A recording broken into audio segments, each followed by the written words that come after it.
Well, well, well. Here we are again. And as is tradition at this point for these, let's go over what happens in this episode. So the first episode we're watching today is Invasive. Trying my best here. Invasive Procedures. Invasive Procedures. So, Invasive Procedures, that's the episode where Dax gets the symbiont taken out of her by Tuvok, which is, you know, that's a thing. So let's see, at the start of the episode, they probably beam some people aboard, or maybe they dock and then take over. But in any case, there's a Trill fellow with his spots, and there's some Klingon people with their foreheads, one of which is Tuvok. So that's fun. And they're not terribly friendly. There's some other people, but I didn't make the transporter pad big enough, so you're just gonna have to pretend they're there. There. Little people. There's the Lady Trill, and then there might be a third Klingon, I'm not sure. They go in, and here's Dax with her spots, and they're like, we want the symbiont. The symbiont is very important to us. And Sis goes, you can't take the symbiont, and Jadzia's like, they can totally take the symbiont. It's chill. Don't worry about it. Everything's fine. So Julian knocks out Jadzia.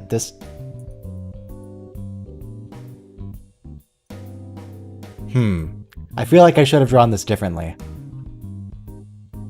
Anyway, here's this medical tool. So he goes and takes the symbiont out, and then there, to separate the two, Jadzia has longer hair, and this is the dude Trill that's stealing things.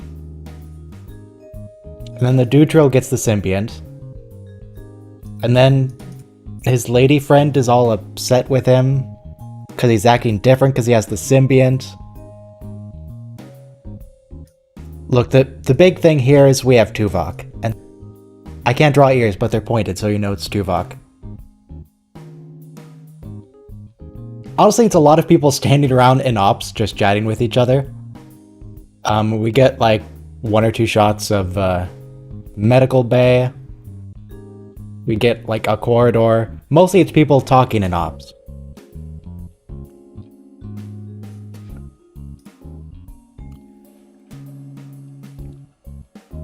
So we do have the Discord open if some people would like to come in and voice chat, particularly if people wanted to pronounce the doctor's name. That's available. That's open and ready to go. Yep, Tuvok was previously on the episode. It was TNG. What was it called? It's the episode where they're doing the Baryon sweep, and everyone has to evacuate the Enterprise. And then Tuvok and a couple other people. Starship Mine, that's right. And Picard throws a saddle at someone. It's a whole thing. Data tries to make small talk. It's a good episode. It was a good episode. In fact, one of the bloopers on the gag reel for that season is of Data doing a different kind of small talk, except in that one, Riker and Beverly can't hold back their laughter because Data's just he's being weird about it. Dude can't make small talk. He tries. He tries his best. I can't either. That's why I'm trying to fill time with the drawing. And we're coming up on the start time. I've got myself queued up to 0 on Invasive Procedures, Episode 4. Season 2, Episode 4. We're going to be pressing play in 5, 4, 3, 2, 1, play. And that is an unusual shot of the station. Looks very different there. They got a space storm coming in.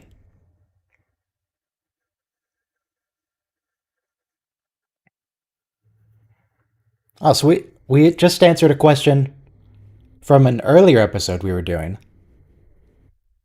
It was the Cardassians that built the station. They didn't build it with Bajoran slave labor.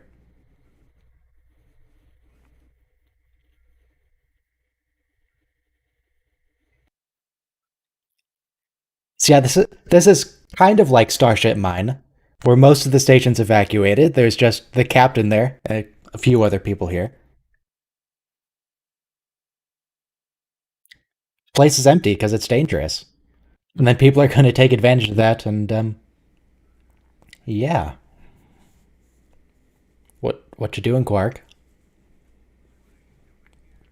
Clearly, he's praying to the blessed exchequer.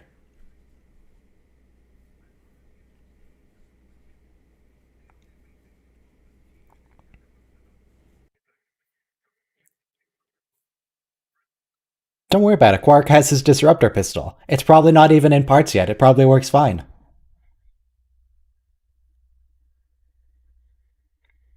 Is Rom still on the station? No, no, he's not. Okay.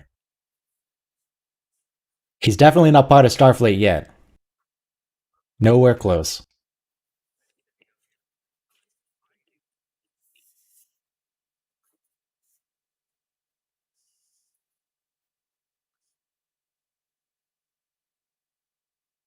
He's not an idiot.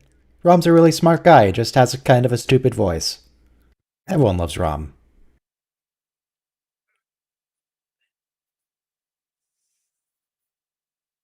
Yeah, I see you in the voice channel, but nothing's going through.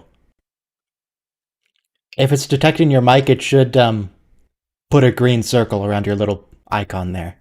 But there is no green circle. A likely excuse, Mitchell.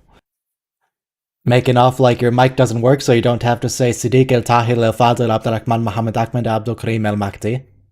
A typical excuse.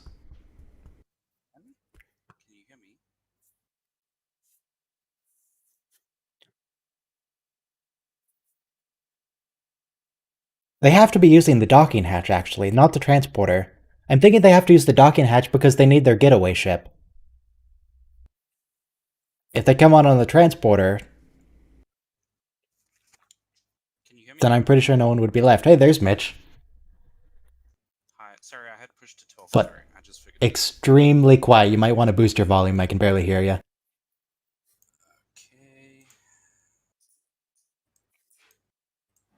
Better?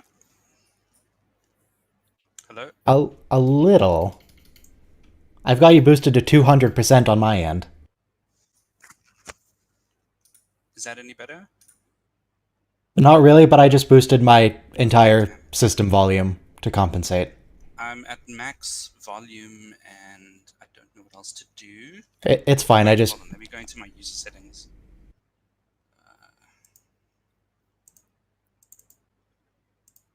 Yeah, I could do an at everyone when these things are starting. There. You're about to mention 60 plus people. Are you sure you want to proceed? Sure. I'll proceed with that. Seems good.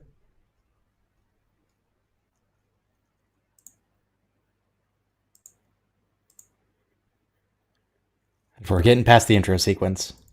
No, I'm doing it now. You can't tell me otherwise. It's my channel.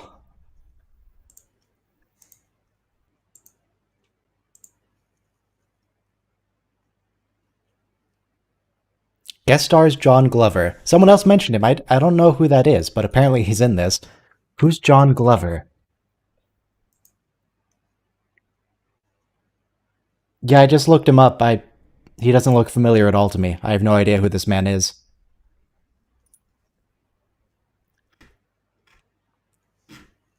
What was he in? He was in nothing I'm really familiar with.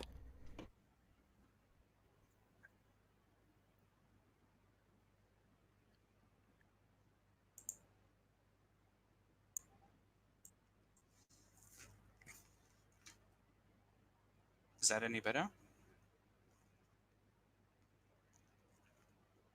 See, it sounds kind of the same, but you're loud enough now that I boosted my entire Sorry, system's volume. It's fine. I just had to turn down Amazon to compensate. Sorry about this. I don't know. It's a new headset I'm using this week. I don't know. I guess I still have to fine tune the settings.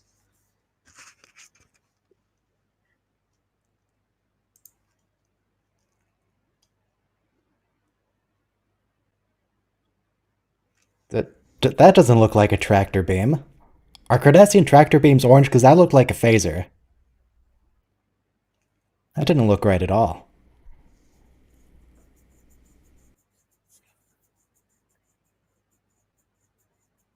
Oh, there's the Trill dude's lady friend, who kind of looks like the old style Trill. There's Tuvok.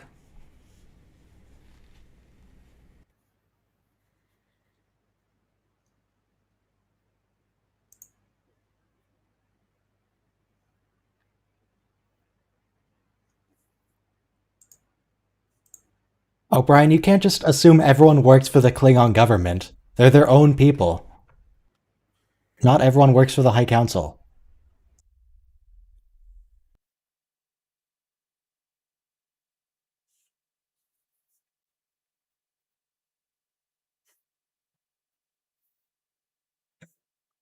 Very polite of them to bring him a box, though. It's a very fancy box, too.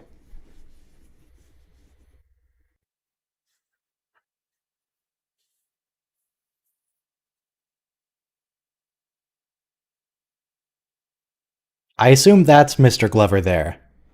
The very angry looking Klingon next to the Trill.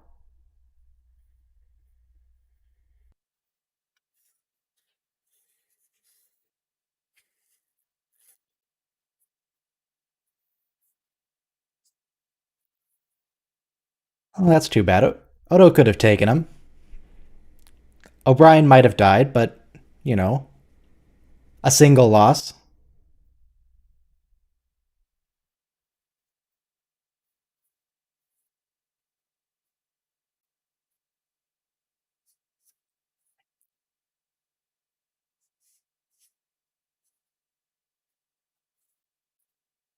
All right, very good of Mr. Glover just taking that combat straight away, because that is a recurring issue. I'm glad someone addressed it. Glover's the Trill, you say? Okay. Some kind of threat, you say?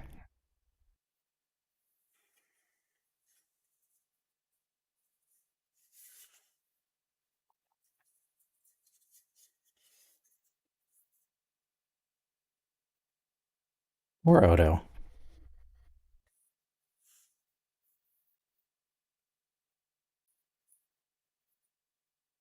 Do you think they could use those to imprison founders later on? Because later on, when they're in the Dominion War, they like try and keep Trills in quarters, just with force fields around it. Maybe they should just start making boxes. The boxes seem to work really well.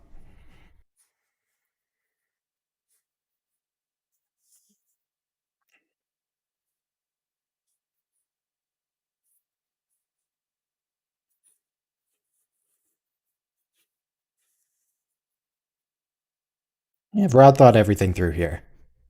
Varad is a good villain. Everyone else just kind of barges in. Varad actually thought things through.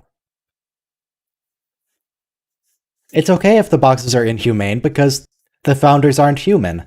You can't be inhumane against aliens. Don't worry about it.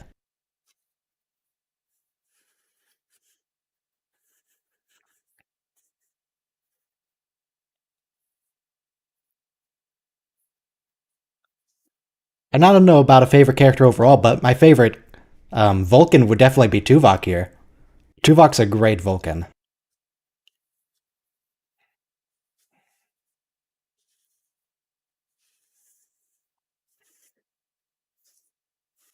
Do you think Quark's going to face any consequences for this? Because I get the feeling he's going to get away with that. No, no sarcasm. Tuvok's good.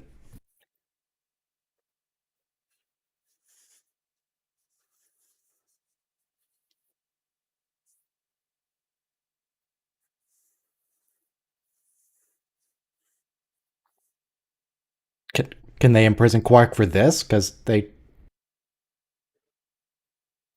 is he going to be in prison for all of 5 minutes? What's gonna happen here? It feels like this is a pretty serious offense.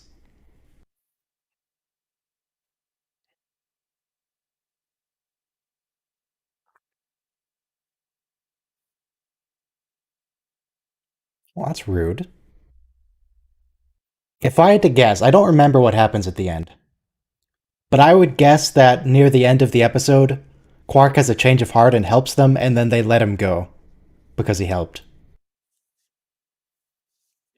Never mind, this was all Quark's fault to begin with.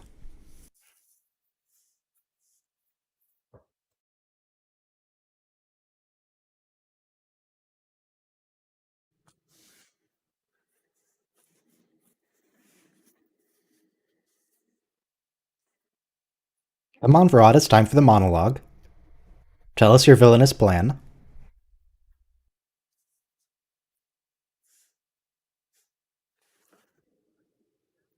Verad really looks like a Vulcan, though.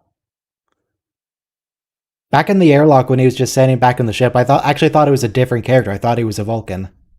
It's probably the haircut. He has a Vulcan-y face.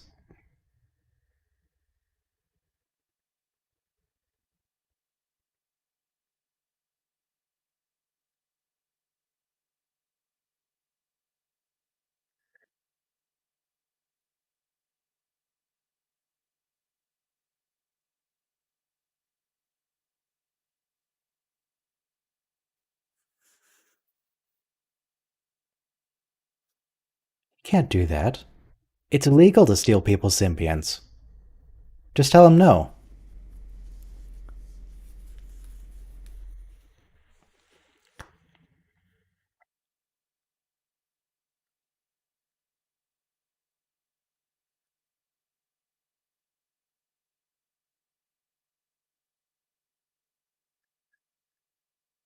I mean, you don't have to do this, Farad. You could go home.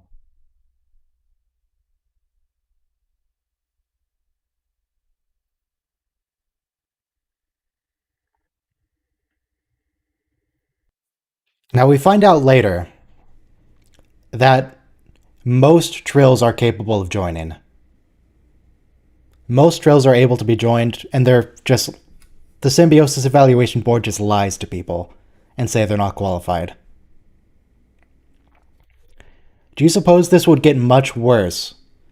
You would get more people like Fraud trying to steal symbionts if they told the truth.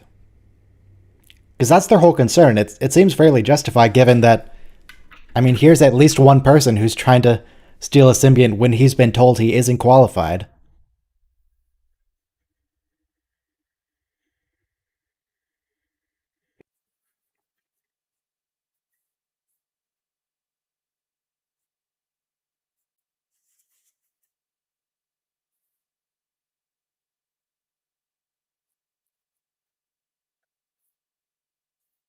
He has another mutual interest with X. He has the murder part from Duran. Him and Dax will fit right in together.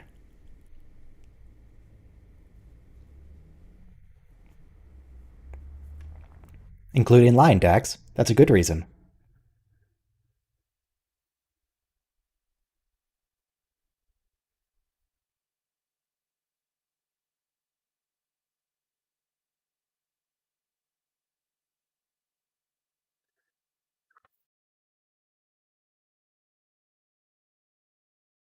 There should be a good bit of evidence here.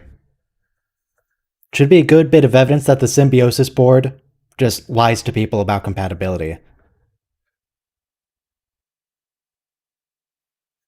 Because he totally could join with Dax. I mean, he has some underlying psychological problems, so maybe that's the reason they denied him.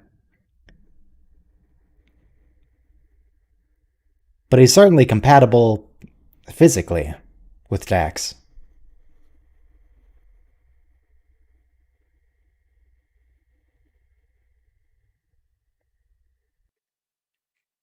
And Brian can't catch a break.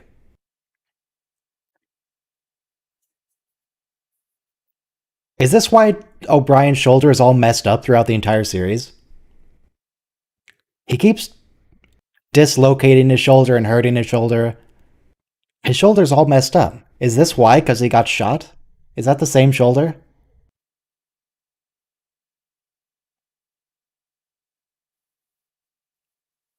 I think it's the other shoulder. I guess that phaser wound will be completely healed. I think it's the other shoulder that's injured.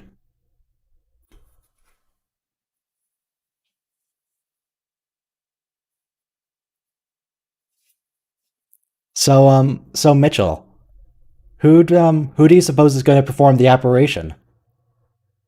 Who do you suppose is going to perform the operation to remove Dax? Well, I guess I'd have to say, it's this guy Bashir. What's his name? Is it Alexander Siddiq, aka Siddiq Al Tahir Al Fadil Abdurrahman Al Muhammad Ahmed Al Abdul Karim Al Mahdi? Ah, that's who's going to be performing. I see. Thank you. Is that right? Or is it Kalmini? No, it's not Column. Column can't produce nothing. He can't do no operation. It's all on Siddiq Al He's Tahir Al chief of Fadil. operations. That's true. That's true. But I think it's more likely to be Siddiq Al Tahir Al Fadil Abdurrahman Muhammad Ahmed Abdul Karim Al Mahdi. I think he's going to be doing Yeah, it. I agree. It probably is going to be Siddiq Al Tahir Al Fadil Abdurrahman Al Muhammad Ahmed Al Abdul Karim Al Mahdi. Sorry, I can't do it as fast as you. I've been practicing, and Yeah, my just hats off to you, sir. You're an expert. well, I know I'm still pronouncing it wrong actually, but speed I can do. That's all I've been doing for the last 3 days. Under my breath is just Sadiq, Tahir, Fadil, da da da da da da. Yeah, it's a good name. It's an epic name, that's for sure. Much better than Glover here. Glover has a really boring name. It's no fun to say at all.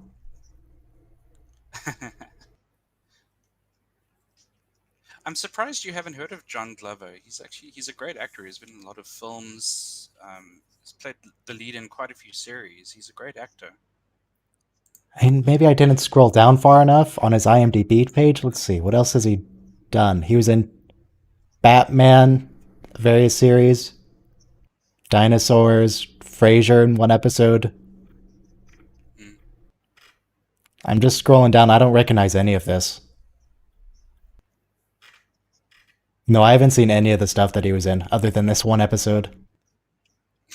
Okay. No, Oh, he was in remember him Smallville. as I saw Lionel- an episode of that. Yeah, he was Lionel Luthor in Smallville. I don't know what people think of the CW shows, but he was really great in that role. And he was one of those faces that always showed up in like 80s movies, like Scrooge with Bill Murray and RoboCop 2. He was always a great character actor. Yeah, I haven't seen any of those.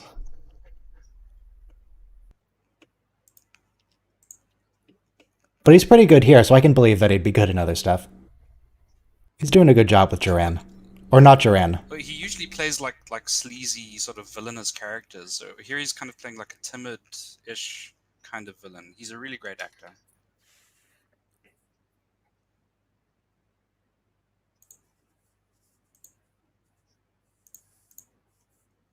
Oh, why do you have to kick him in the shoulder? That's not nice. Just really exacerbating this man's shoulder problems.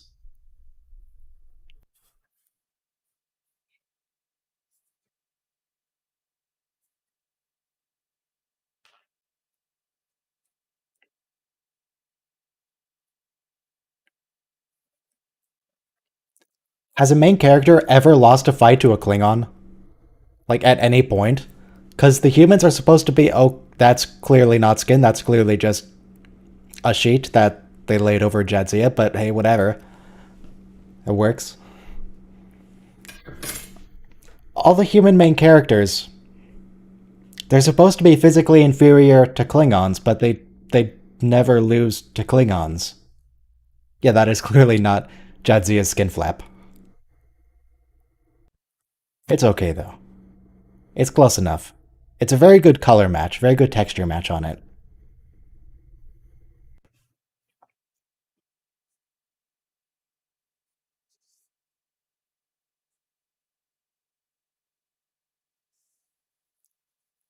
Oh, this man also has a little sheet.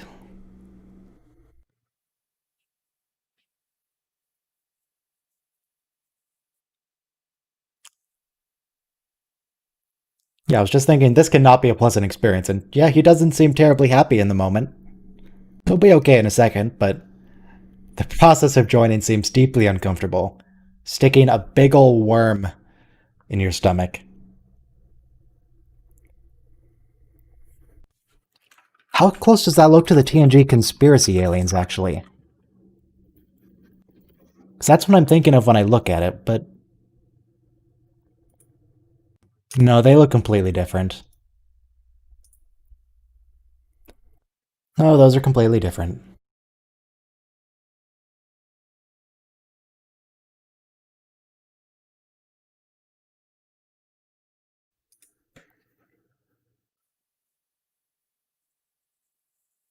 Victim of.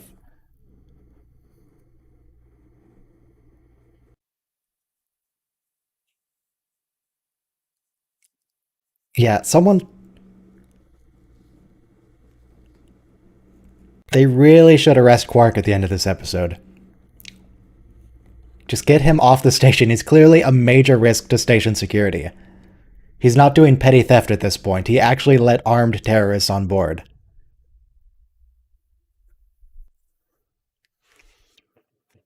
Might want to do something about that.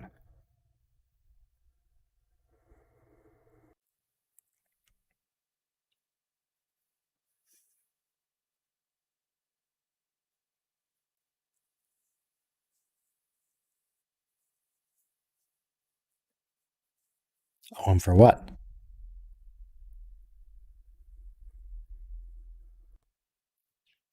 Okay, she's like Tasha. If Tasha was rescued by, murderers.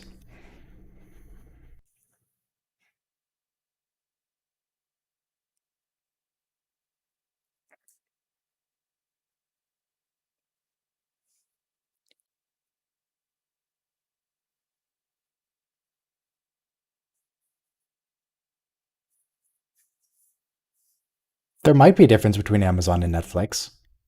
There's a difference in Encounter at Farpoint. It hasn't really been an issue since then, though.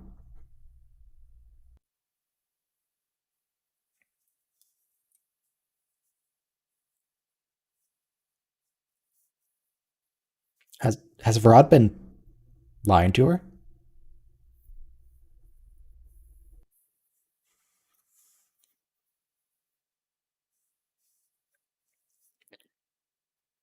Is he lying or is he wrong? Because before the joining, Varad seems to actually, care about this person. Actually, does he? I'm thinking later on, Varad is going to try and leave her behind. He's going to take the ship and go. Was that the plan?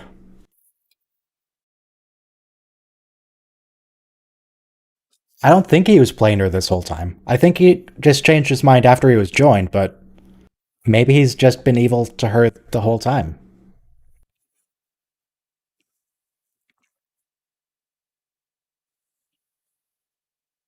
Sadiq Al Tahil Fadil Abdurrahman Muhammad Akman Abdul Karim Al Makti is looking very concerned here.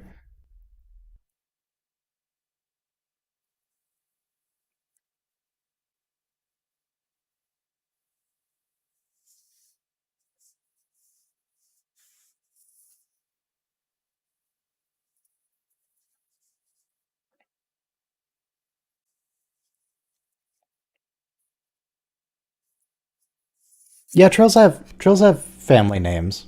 They have surnames. Ezri Tegan, Jadzia. I don't know Jadzia's last name, but they have last names. They just get rid of it once they're joined.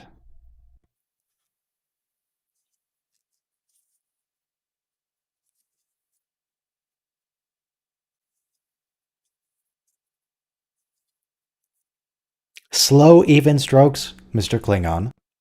Those are not slow, even strokes. My goodness. Where did he go to medical school?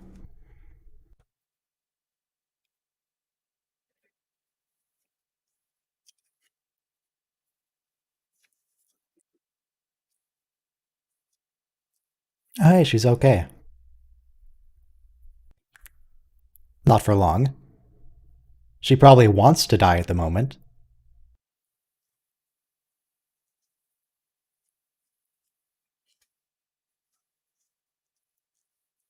Julian, I don't think that's going to be much comfort.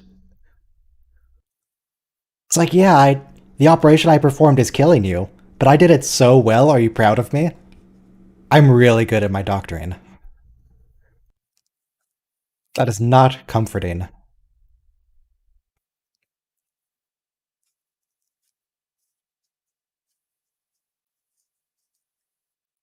Yeah, I shot you, but did you see how good that shot was? Did you see the aim on that? That was really impressive. My goodness.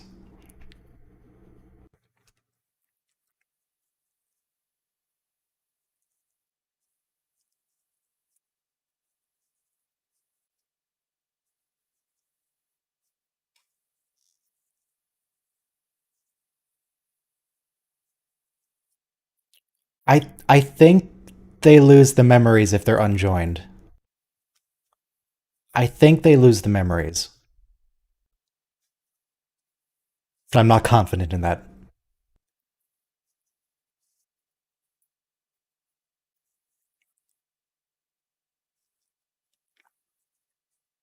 She clearly knows who Julian is, so she remembers everything that's happened as Jadzia Dax. Just what happened to Duran and Tarius and Emily doesn't remember any of that.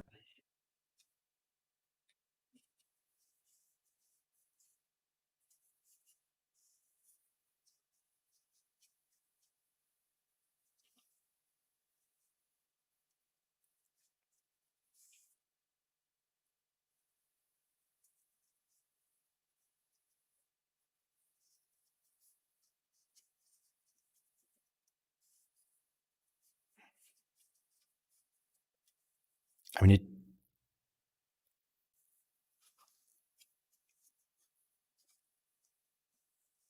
no, she's definitely gonna die. Live on in memory doesn't doesn't actually mean live, Dax.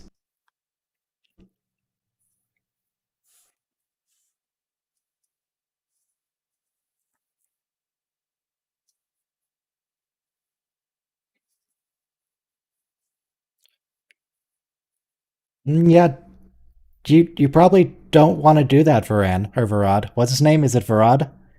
I don't think he wants to do that. Going and interfering in Dominion-held worlds, I don't think it's going to be appreciated. If this guy escapes, he's just going to be killed by the Jem'Hadar.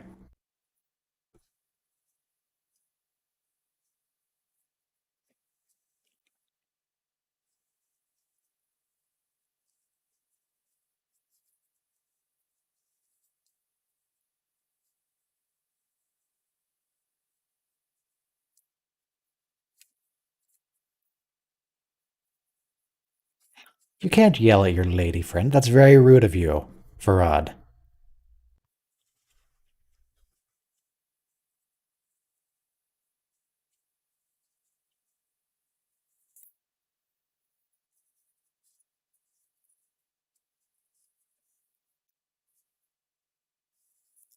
This is the second murder host that Dax has had.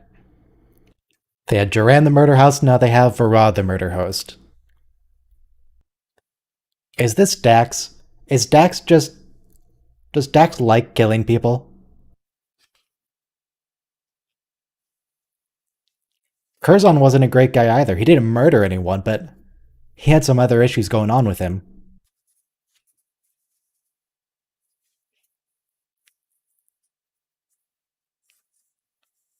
I'm beginning to believe that prosecutor in one of the earlier episodes, where Dax just commits the perfect crime. They murder someone, get away long enough to change hosts, and then they can freely admit it and not be punished. The perfect Trill crime.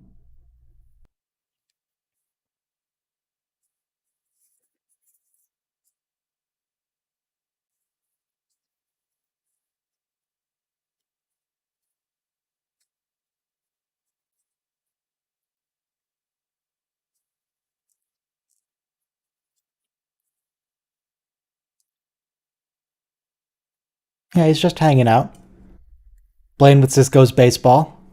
He hasn't got anything else to do. I mean, he could just leave at this point. His ship is still there. He could just go away, go through the wormhole. But nah, he just wants to sit and chat for a while. Why isn't Varad one of the previous hosts?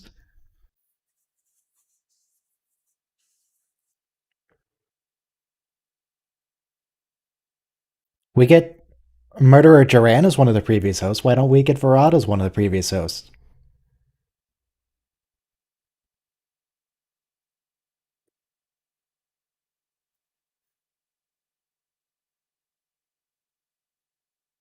Yeah, Jadzia must retain the memories she had while she was Jadzia Dax. She has to remember that because she remembered Julian and she remembered what's been happening.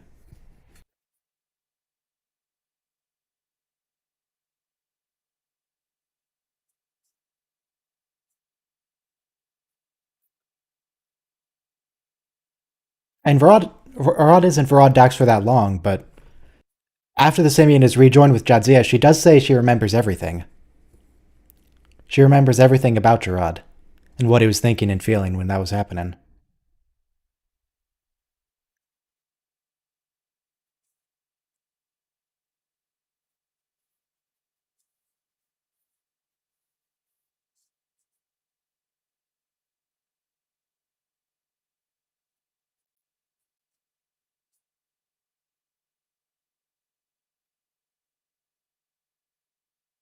It seems dangerous for her to be standing so close to someone with a gun.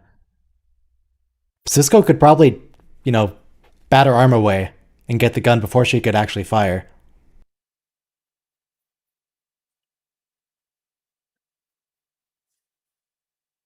She isn't even aiming it at Cisco half the time.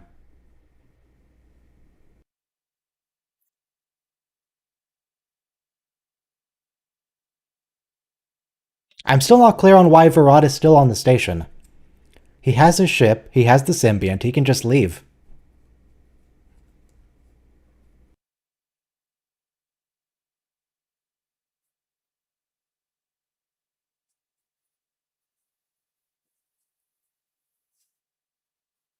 They could be waiting out the storm, that makes sense.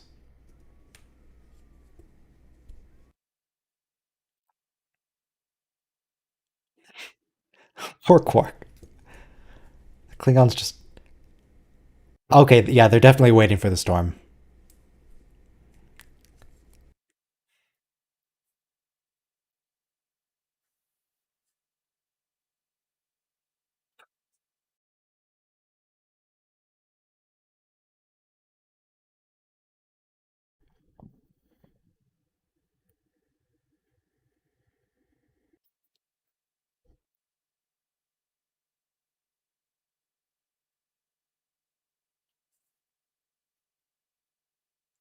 Who else?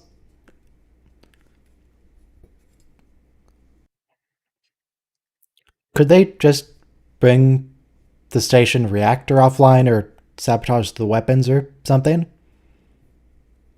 Then they could all leave together. Has all the memories of Jadzia Dax. She knows how to work the station. She could probably just disable some stuff so they're through the wormhole before they can do anything about it. And they can all leave.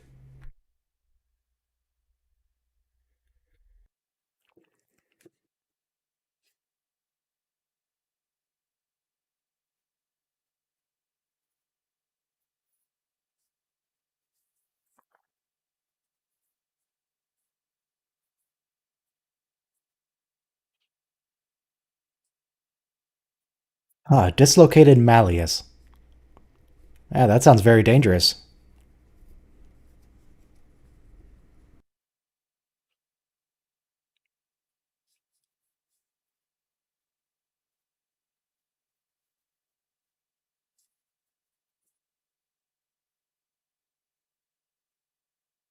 Well, now Quark's injured. He was okay before. Not so great now.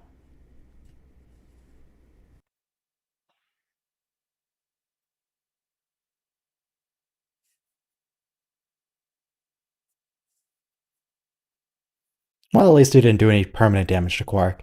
He didn't, like, jam that thing into his eardrum and deafen him in that ear.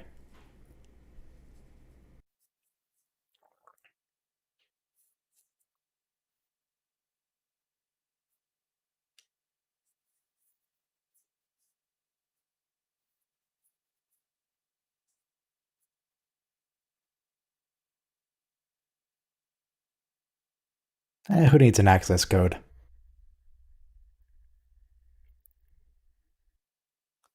Could you smash the box? Probably not, actually.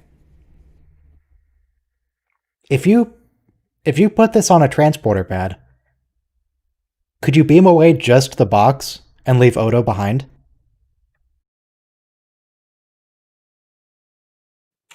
Maybe they could just transport the box away.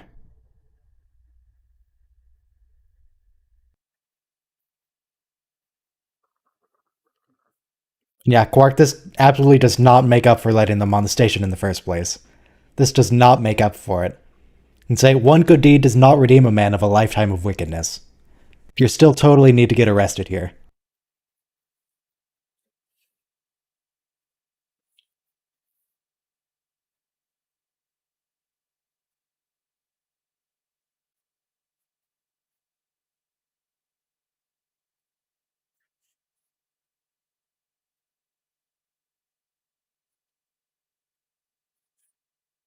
That's some good facial expressions, Tuvok. Very good facial acting.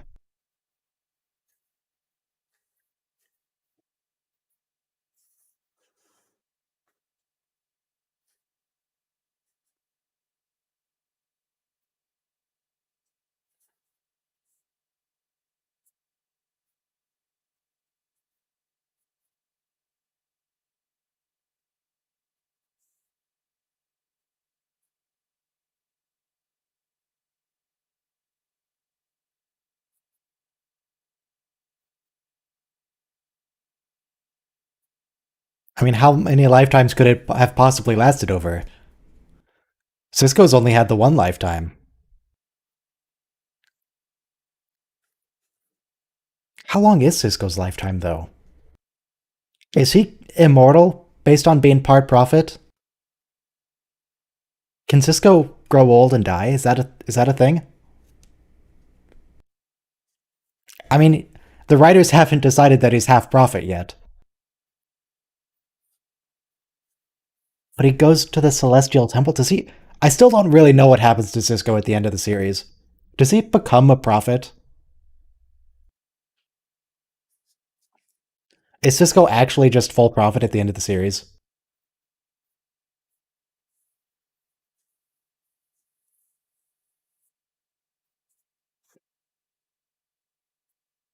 I mean, he says he'll be back, but he never really. In canon, he never shows up again,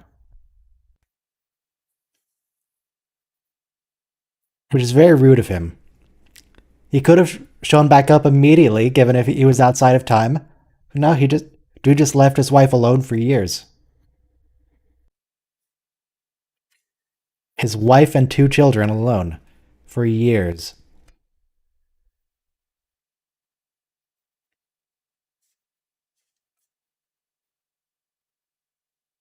And I'm pretty sure that's what Avery Brooks specifically wanted to avoid.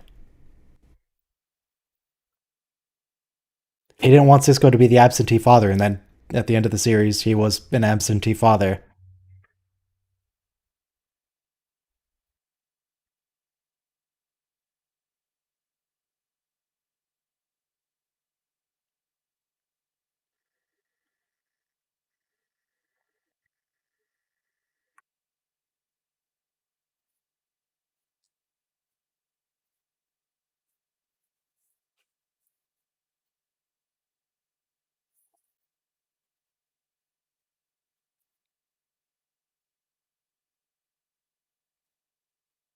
It looks like they're. Oh, um, Varad, why are you trying to open the airlock? Look outside real quick.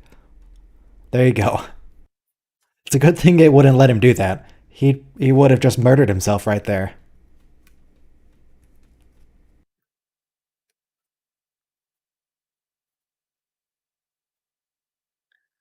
Varad really needs to be more careful when he's trying to open an airlock.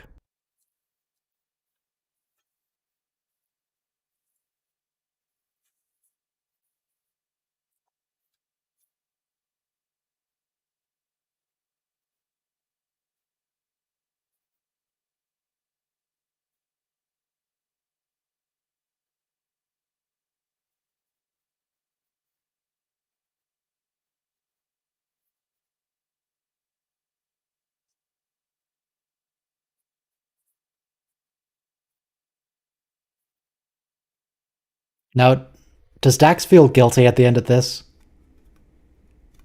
The symbiont, that is, not Jadzia. Does the symbiont Dax feel guilty, or has symbiont Dax actually acquired a taste for blood and is perfectly happy with the murders?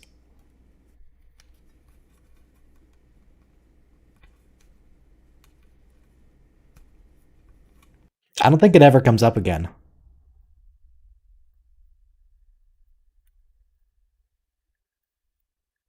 Wait, and what is that? Is that is that a shuttlecraft? What was that they were he was walking into? Because that was at an airlock, but the runabouts are all on runabout pads. The runabouts lift up out of the station on the docking ring. They don't hang out at the airlocks.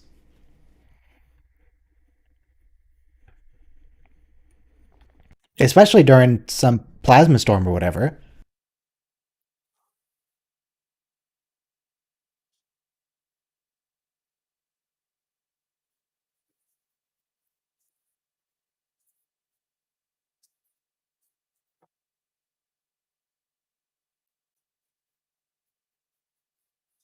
Well, I was just thinking of In the Pale Moonlight.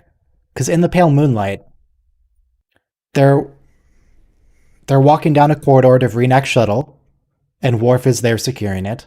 That just looked like a normal door to me.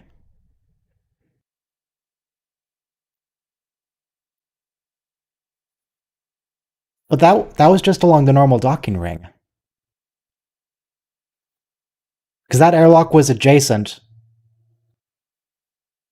That airlock was adjacent to where Varad had docked. I need to see a schematic or something.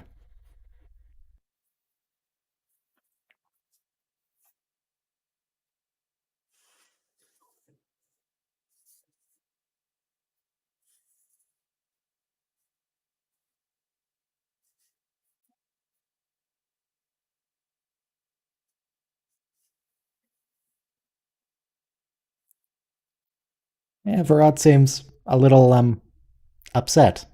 Not having a great time. And the storm's gone. Alright. I Next episode I'm gonna start the timer. 5 minutes to the next episode. While we're here,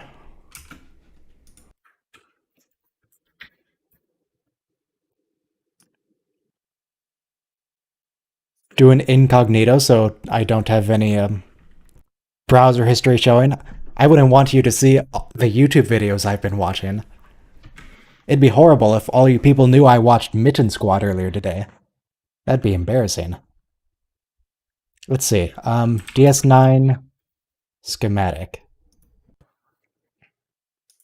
Let's just see if I can find something. So they say the runabout docks are over here. But surely... But they docked at... Varad docked at the outer docking ring.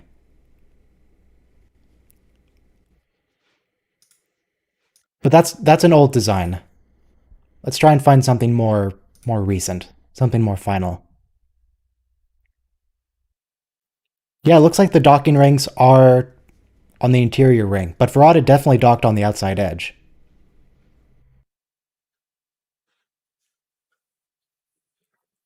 Hmm. That doesn't seem right. DS9 runabout pad.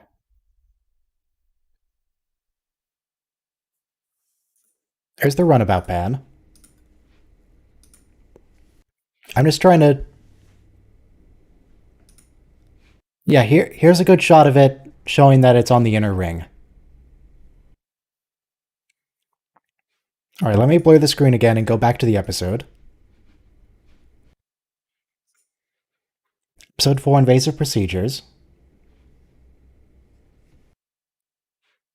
I've just never seen a ship docked in the inner ring.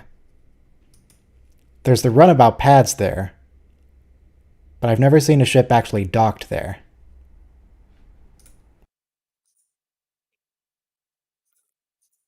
Just going through the episode briefly, trying to see.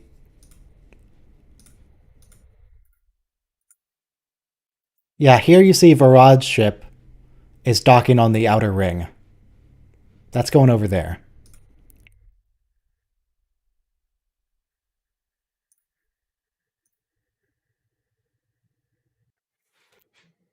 And really, this doesn't matter. This really doesn't matter at all. It's just something to talk about.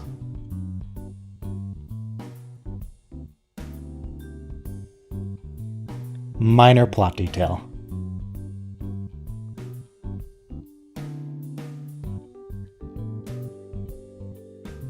No, in the pale moonlight. In the pale moonlight. Renac shuttle. Trying to get a good view of it docking. But Vreenak shuttle, it's on one of the inner runabout pads. It raises up, gets the ship, and then it lowers back down and uncloaks.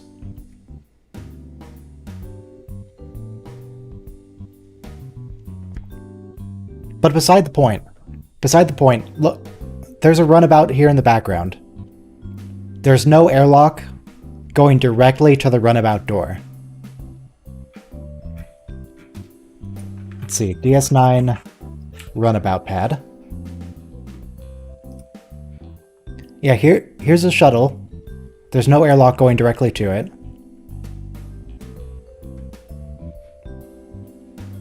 Trying to get another good shot of it.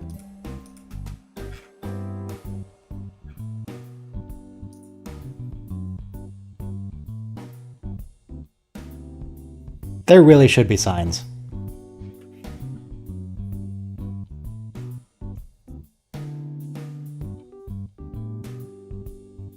Alright, well the next episode... Oh, I didn't change the title. The next episode is Cardassians. Cardassians. Season 2, Episode 5.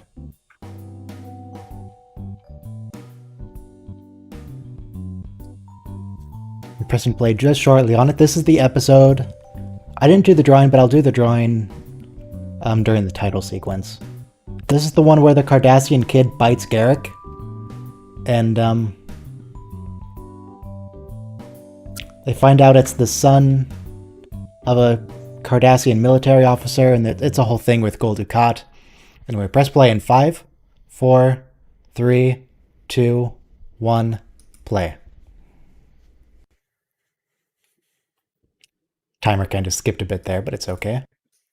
We don't have to be exactly perfectly synced, just roughly, within a second or two. Oh, there's Garrick with his striped sweater. I hear the best time to wear a striped sweater is all the time. Whoa, what is on those people's heads? Are they wearing big fabric defiance on their heads in the background behind Siddiq?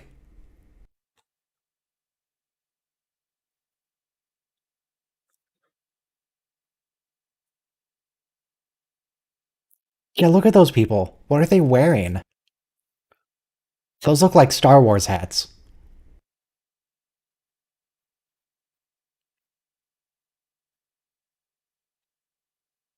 Yep. More space racism against Cardassians. Or rather, going against space racism. Because people like Garrick.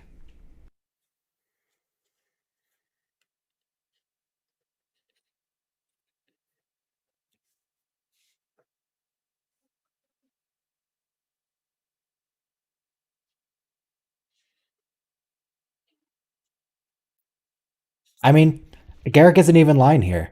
Garrick is not a spy. He's not a spy. He was a spy, but he's not a spy.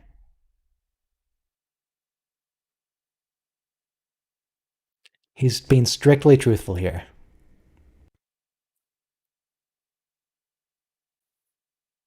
And what is with their hats? And what is with that guy's face?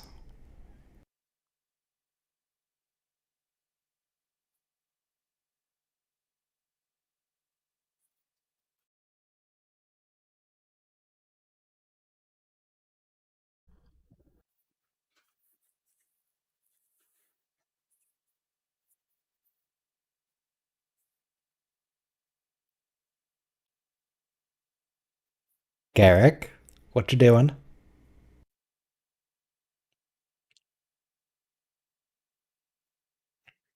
There's got to be something wrong with Rugal. There's got to be something seriously wrong with him if his first instinct is to bite. He didn't like try and bat away the hand. He didn't flinch away. He didn't do nothing. He just bit Garrick. There's got to be something wrong with that kid. The normal response is not to bite people. And he's got to be like, what, 15? Unless Cardassians have a different age rate. When was the Cardassian withdrawal from Bajor? Cardassian withdrawal from Bajor. 2369. And then DS9 Season 2. What year is it now? In terms of star date. What year is it? It's 2370. So it's 1 year after the Cardassian withdrawal from Bajor. But this kid was orphaned. This kid was orphaned on Bajor when the Cardassians withdrew. And he was a baby. Do Cardassians age from baby to young teenager within a year? What's going on with Rugal here?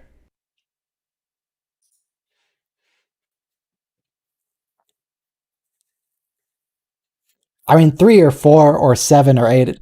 He's clearly much, much older, at least 10 years older than later on. And the Cardassians definitely did not withdraw 10 years ago.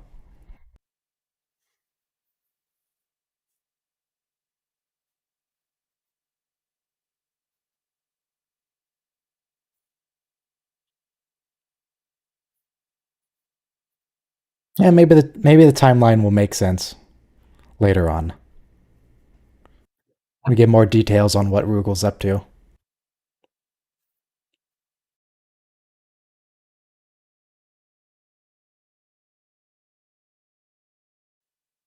Oh, Gul Dukat has some good intelligence.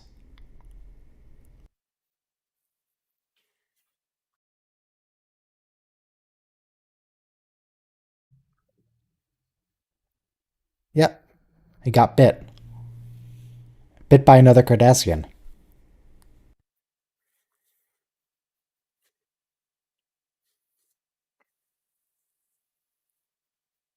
This has to mean that Gul Dukat has spies on the station. Someone who saw it and immediately sent him a message. And I didn't see any other Cardassians there. Garrick and Rugal were the only Cardassians on the station. Does Gul Dukat have someone surgically alter it? I mean, Garrick could have told him, but Garrick hates Gul Dukat. They hate each other.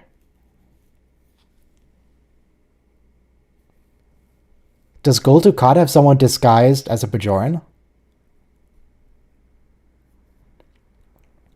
Cisco, I feel like you should be more concerned about this.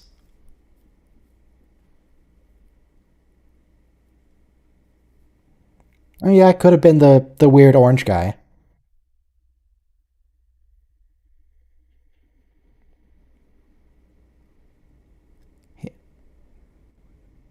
No, the orange guy is in on it, isn't he? Because that guy lies to Cisco or Odo about the kid being abused. Well, I mean, there might be some emotional abuse going on, but he lies about physical abuse. He's got to be working with Dukat.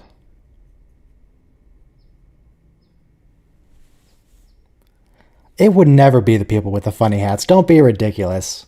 People with the funny hats are loyal, friendly people. They would never work with a fascist regime like the Cardassians.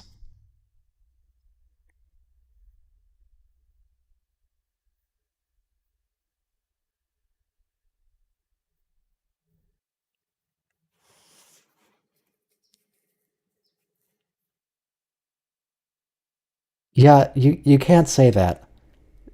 Nope, he's still Cardassian. You're probably messing with the kid's head quite a bit, telling him he's not Cardassian.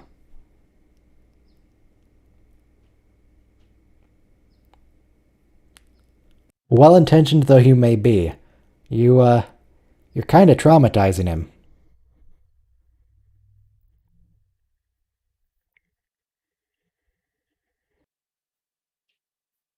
Yeah, here he is, the weird orange guy.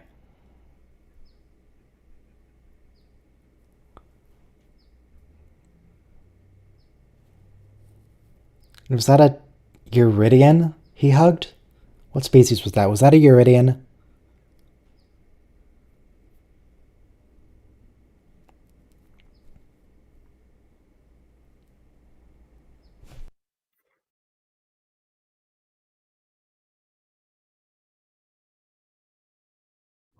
They do seem to imply that Dabo is a game of skill. Isn't... I'm unclear on how Dabo works. Dabo... It seems like it's supposed to be a game of pure chance, but some people are actually good at it.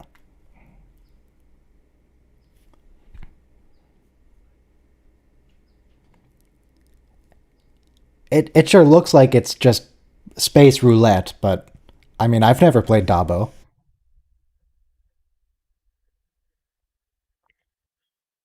Oh, is that guy's brain showing? Is that guy's brain? Because if so, Dax would be really into him. Dax loves people whose brains you can see. Is this Captain Baudet? Is this Captain Baudet?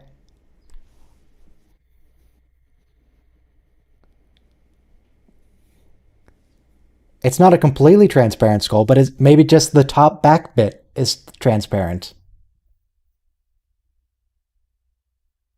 The Galamite Captain.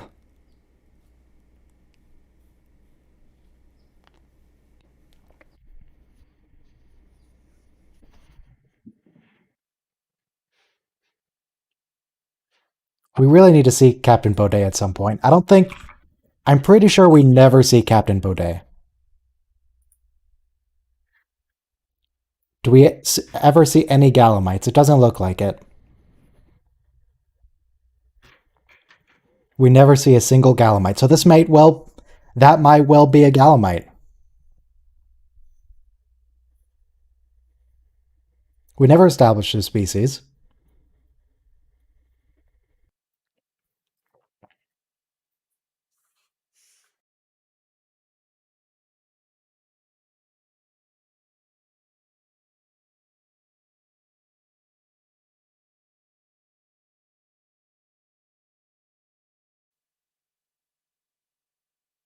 Well, you did something wrong, Rugal. You bit a guy. You... You... No, you definitely assaulted someone, Rugal. I mean, they're not going to do anything about it, but you definitely did something wrong.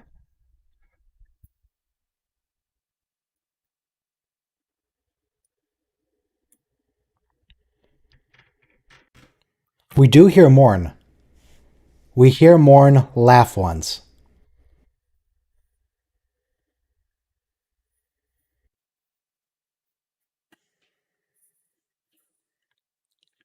In an earlier episode. We've already passed it. It was in season 1, I think. Morn does laugh out loud at least once.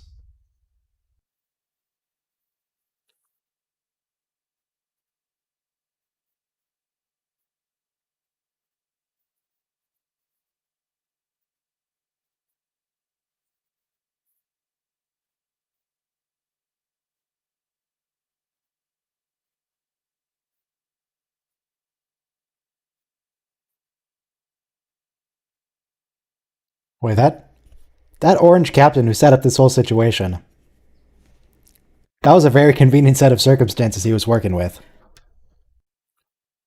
He knew Garrick was at the Replomat and went there first. He knew Garrick would come over and freak him out.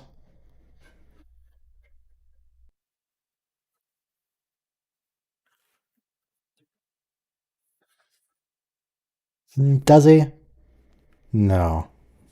I don't think Cisco cares. I don't know how long it's been. I feel like it's only been a couple hours, but he definitely should have treated it by now in any case. Probably before he went to talk to the roulette captain. I'm just going to call him Captain Baudet. Before he went and talked to Captain Baudet.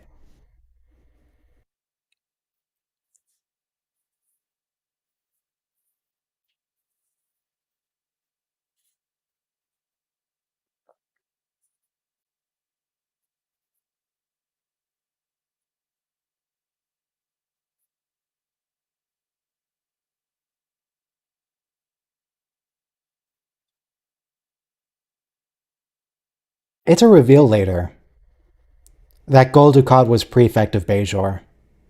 How does Cisco not know this already? This seems like very important information. Somebody should have told him before this episode. Especially given how frequently he talks to Gul Dukat.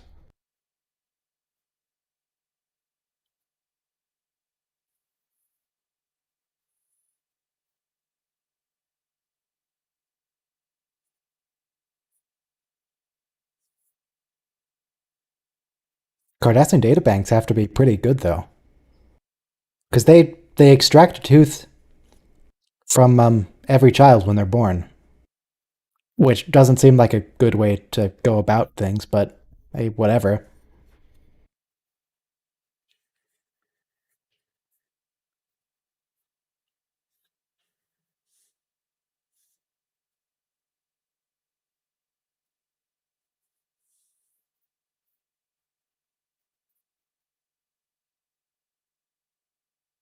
Just following orders.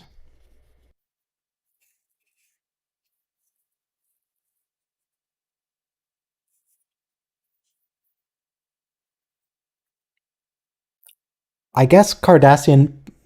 I guess because it's a baby tooth and they just grow a new set of teeth. Maybe their reptilian characteristics are such that they constantly regrow teeth. It's it's perfectly fine if one comes out.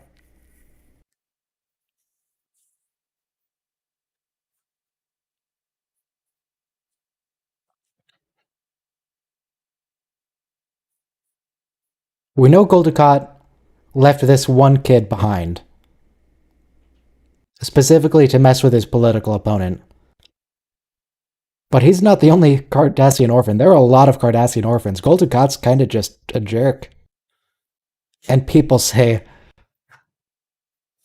some people actually say that until the season 7 episode Waltz, that Gul Dukat was morally gray. He's not morally gray. He's nowhere close to morally gray. Gul Dukat has always been pure evil. He's not a nice man.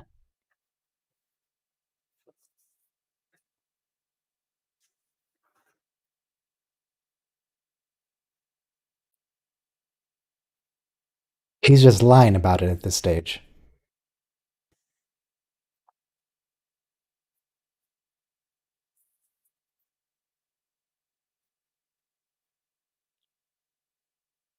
Cisco, maybe you should talk to Garrick. Why? I don't know why it's necessary to have Bashir relay the message, but alright.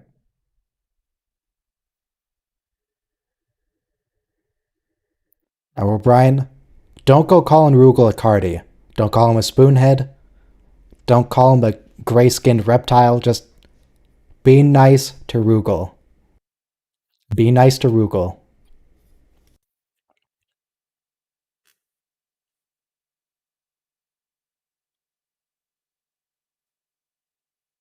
O'Brien, don't you be space racist.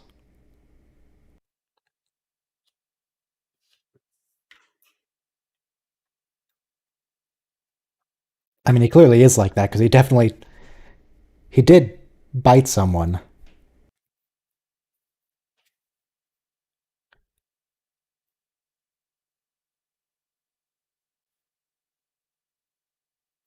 I mean, people in general don't really like Keiko, but I'm with Keiko in this scene in particular.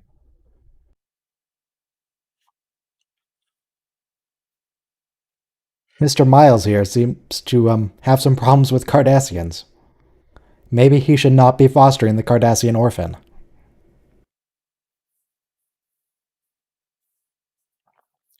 Who would be a better person to foster the Cardassian, though? I mean, I assume the thinking is they left the Cardassian with Keiko because Keiko's the teacher, she deals with children a lot.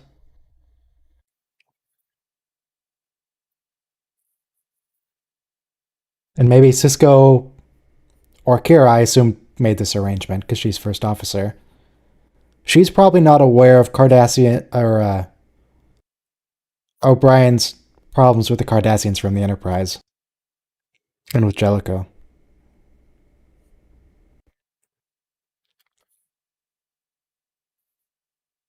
Cisco would be good at it, but yeah, he's busy.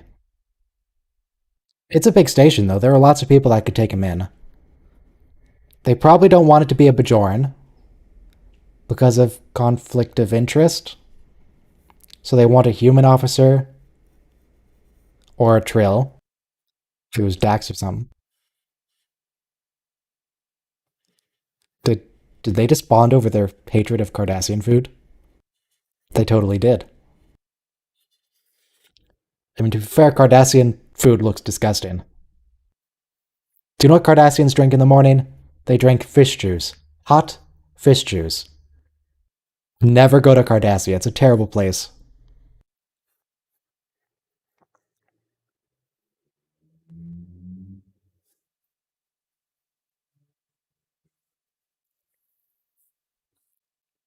Yeah, who? They don't want to leave him with Kara. They can't leave him with Dax because Dax is busy. Keiko doesn't seem to be busy. So yeah, I think the thinking is just leave him with Keiko. I don't think they cared that Miles was there at all.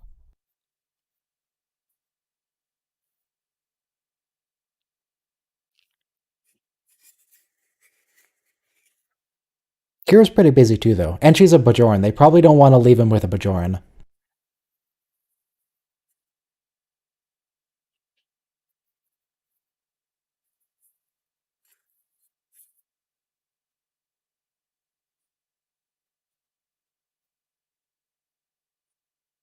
No one said it was a bad thing. Rugal. I mean, that's not a very convincing line coming from Miles O'Brien, who hates all Cardassians and everything they stand for.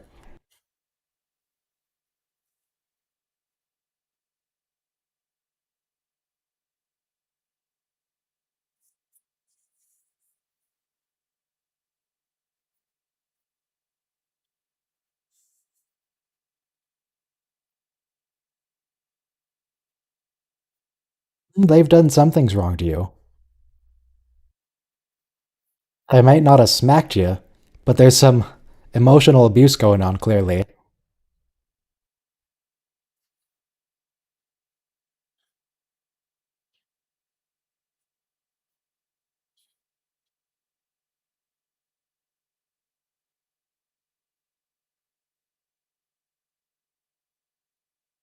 O'Brien, you are the worst person to be given this lecture. The absolute worst person on the station to give this lecture. I mean, yeah, you said that one time. It's not you I hate, Cardassian, it's what I became because of you. But you still use racial slurs against Cardassians and imply they're all dangerous and not to be trusted and that they're going to murder your child. So I'm not sure I believe you, O'Brien.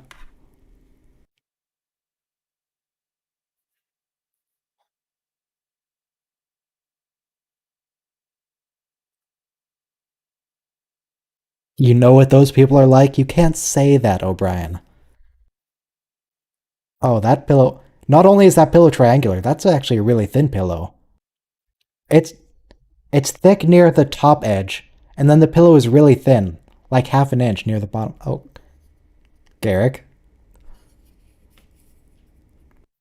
Were you always this creepy, Garrick? Why do you gotta be so weird about it?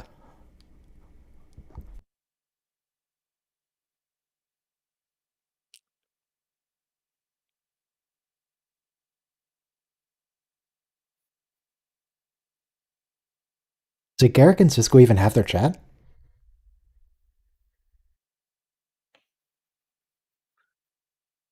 Will one runabout be enough?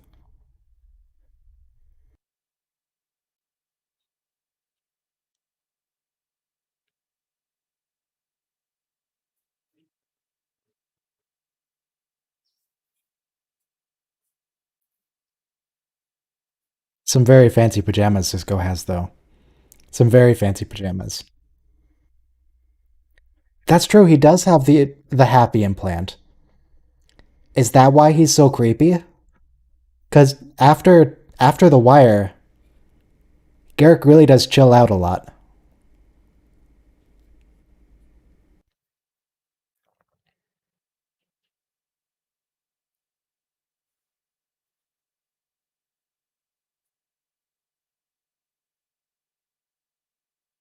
Okay, so he was believed killed in a Bajoran terrorist attack. So before the withdrawal,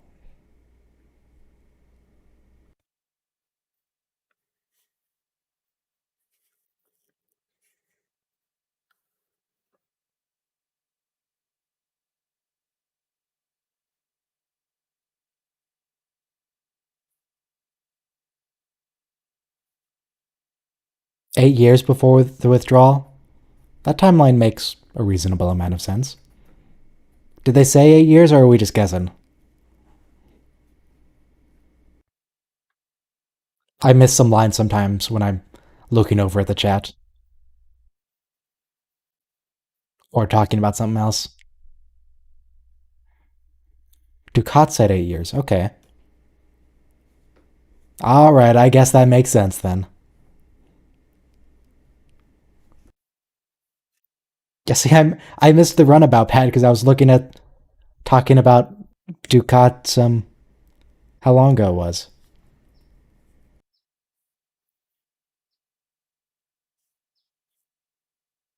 She looks really familiar. Is she? She plays other characters in Star Trek, doesn't she? Who is that woman? DS9 Cardassians episode.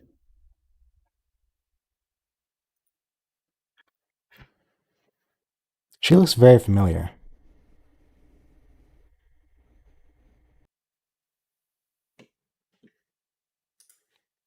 Dila, played by Karen Hensel. Oh, she plays an admiral. That's right, she plays Fleet Admiral Brackett.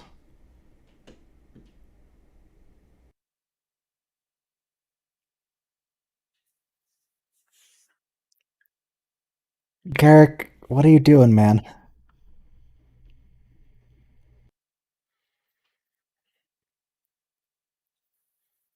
Garrick, you could at least be subtle about it. Come on, man, what are you doing?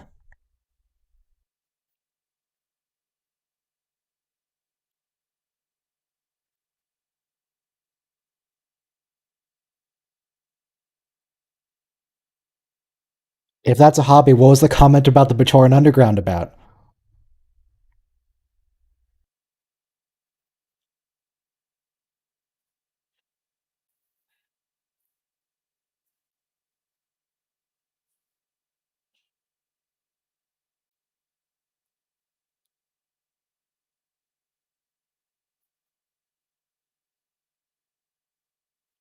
Oh, they're very good records, Doctor.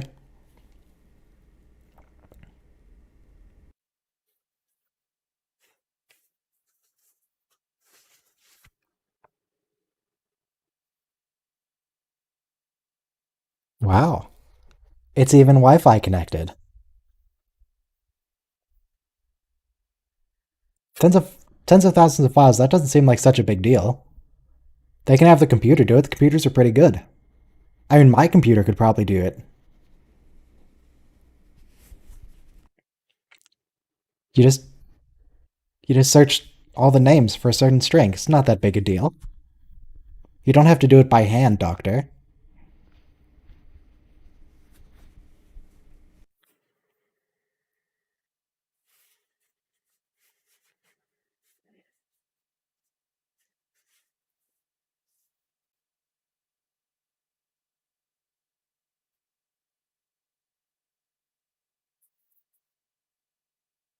I have to scroll back to the runabout pad after the episode because I missed it.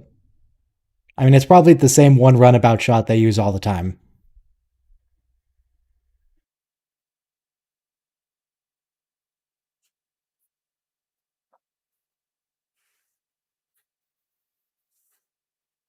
What do you want Garrick to do about it?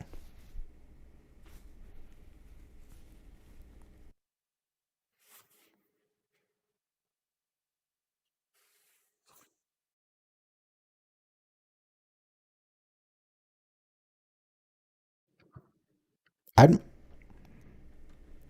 I'm not sure why Bashir is upset with him.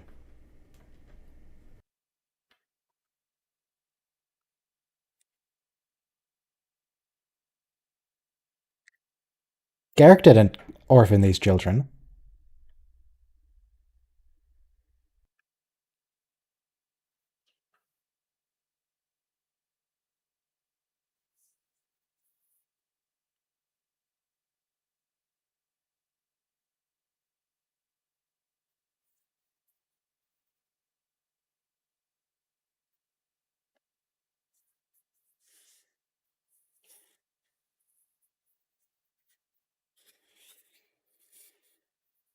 And Garrick is thrilled to be explaining all this.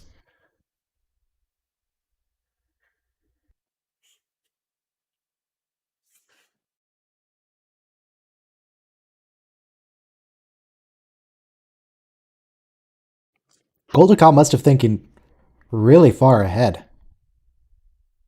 If he did this 8 years before the withdrawal, and he's specifically mad at Padar about the withdrawal, yeah, Goldacott's planning real far ahead here.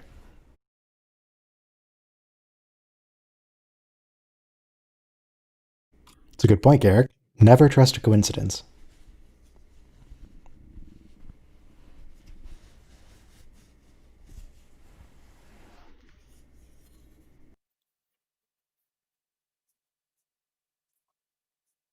Is Keiko busy? Where's Keiko? Oh, okay.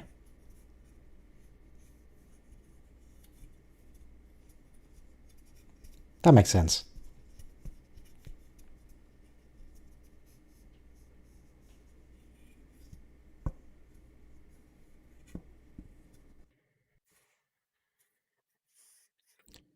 His fourth birthday. Okay.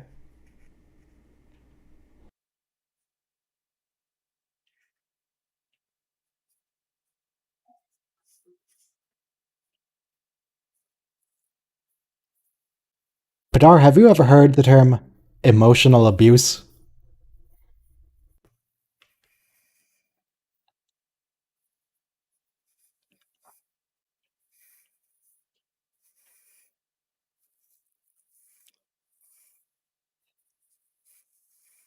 I'm unclear on if Kotan Padar is evil. He's part of the civilian government, and I mean, the Cardassian government is typically, fascist and evil. But is Kotar Padan himself evil? And right now he just wants his kid back, which, fair.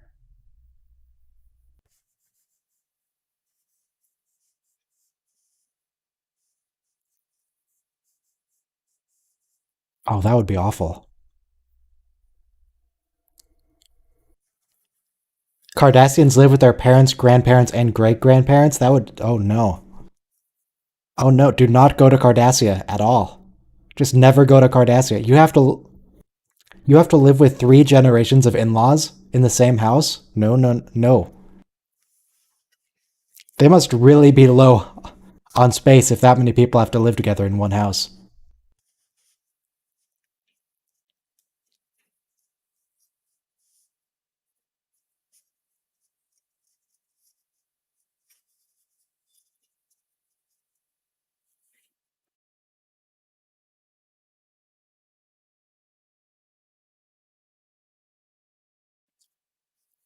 That does sort of beg the question of how long do Cardassians live and when do they start having children? Because if 4 generations live together, that's people with their great grandparents living in the same house, which is not typical.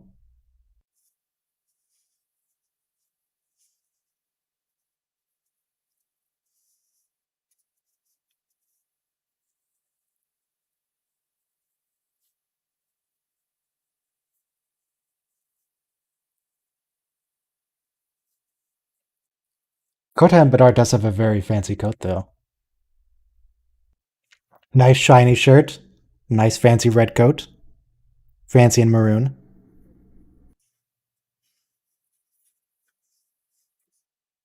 I'm not convinced by the glitter shirt, but that is a very nice maroon coat he has.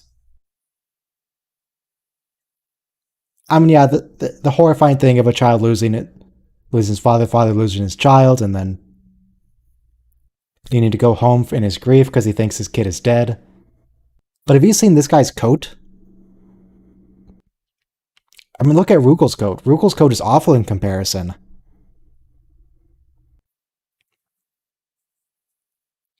Who crochets a jacket, Rugel? A crochet jacket? What is that good for?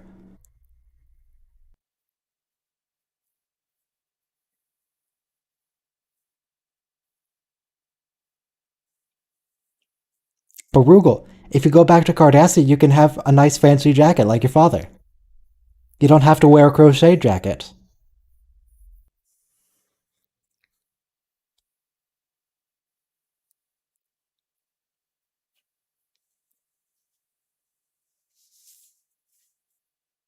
Why do all the Bajorans wear crochet? And crochet might be warm, but the crochet that everyone there is wearing has a whole bunch of holes in it. There's a lot of airflow through those. It's very breezy for a jacket.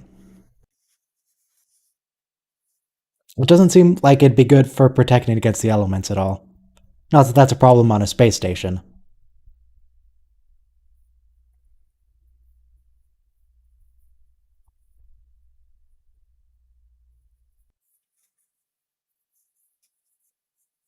Yeah, the Romulan shoulder pads also look deeply uncomfortable to wear.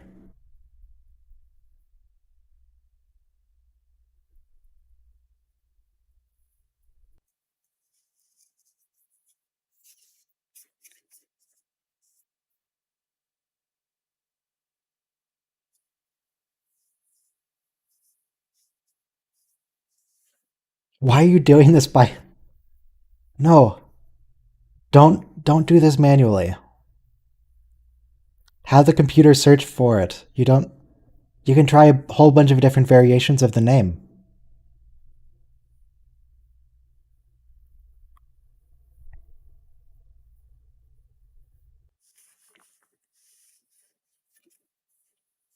Who just stares at a screen as the names scroll down?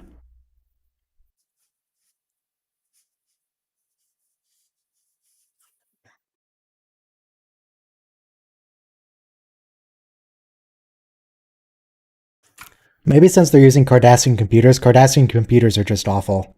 They can't do that kind of string search.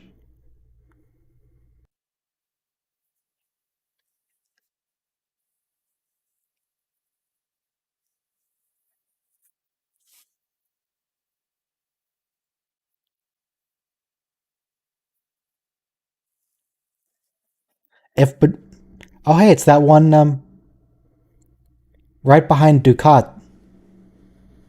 There's that one picture of the quadrant. It's a star map. 8 years ago. Okay, I didn't hear it the first time, but I heard it there. 8 years ago, on his fourth birthday.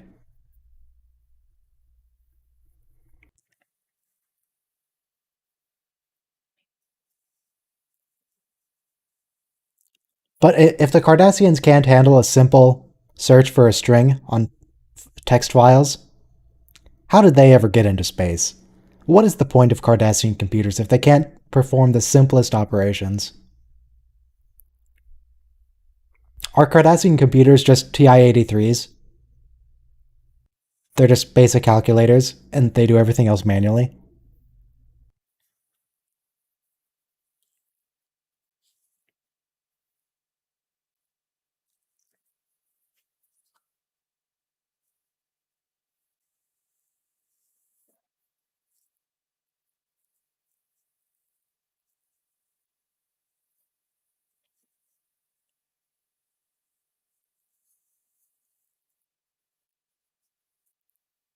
I hope those chairs are padded, because those chairs are made of metal.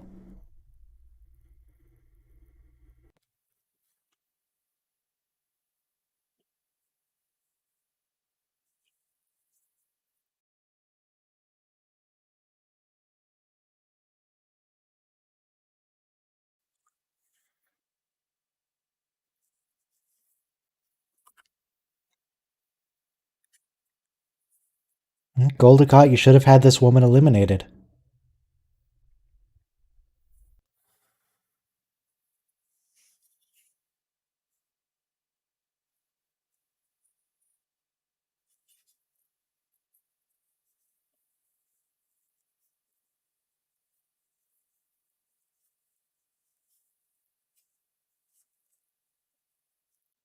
Garrick, what are you doing?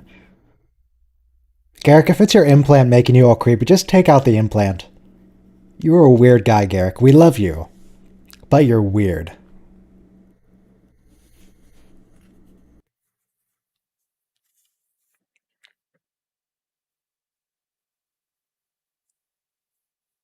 Yeah, someone asked what rules are Benjamin Sisko following? Is he following Cardassian rules? Is he following Bajoran rules? He's not following any rules. He's just winging it. He's making things up as he goes.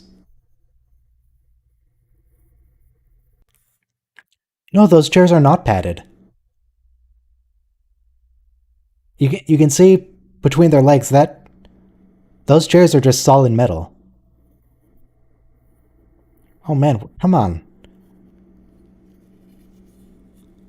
Not even a basic pad?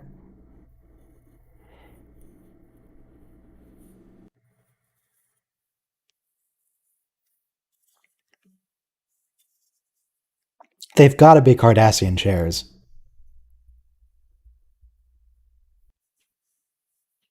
Those are the school chairs? They make the children sit on those?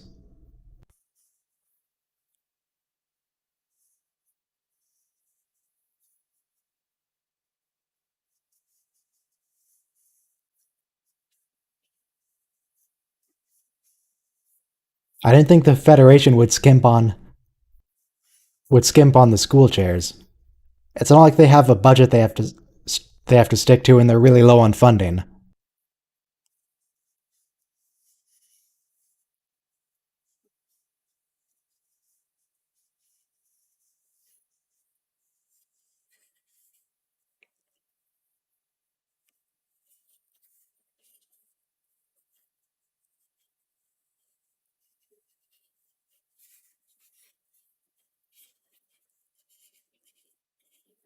I mean, real life school chairs might not be terribly comfortable, but real life school chairs has to have to deal with budgeting and lack of funding and all kinds of problems that school systems are facing.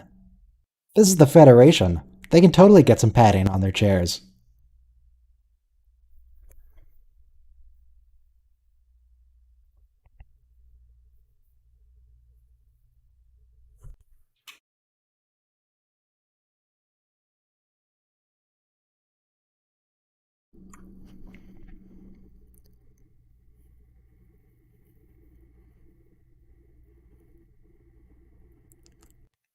Do you want to bring up Gerard to confirm this?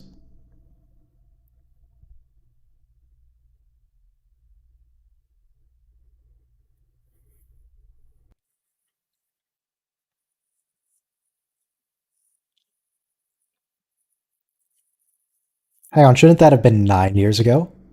No, no, 8 years ago. Should probably. Yeah, you're just. Goldicot's not even asking for Bashir's word. But I guess in the Cardassian legal system that we see in Tribunal, if people just say anything, it's assumed to be the truth. If someone asks for your source, you can just say reliable sources, and it works. That's all they need.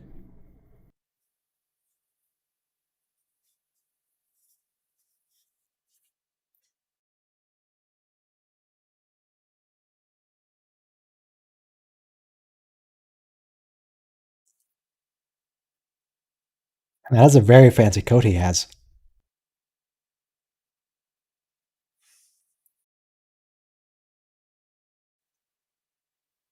Yeah, no, he's not going to help anyone.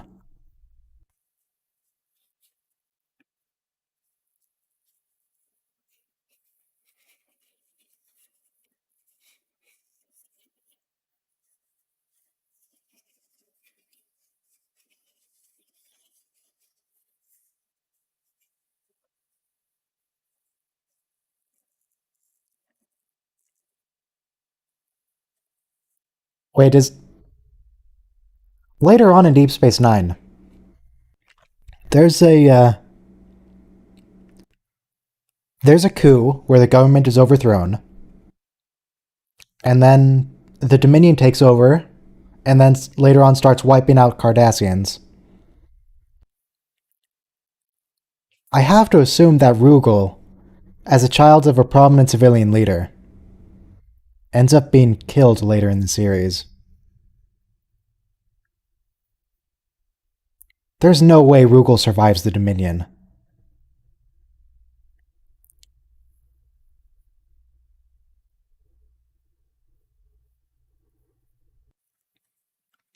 It's probably safe to assume that any Cardassian we meet has a good chance of being dead later in the series. Cardassia has a pretty rough time in Season 7. And in Season 4, 5?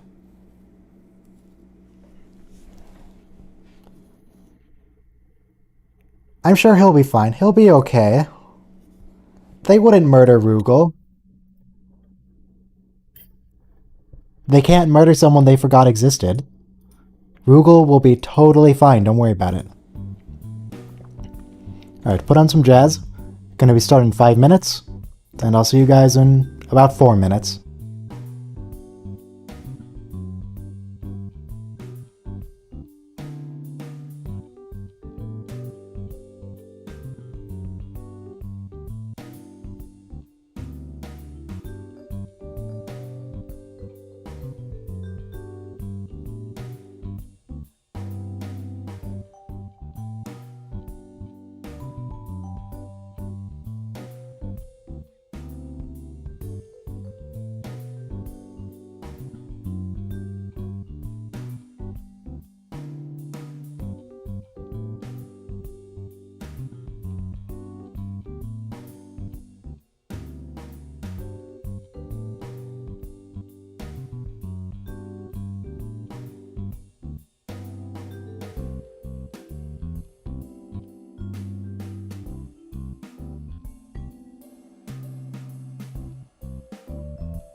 So I've been thinking, maybe I was thinking of the series finale of Deep Space Nine, when the Cardassians are rebelling.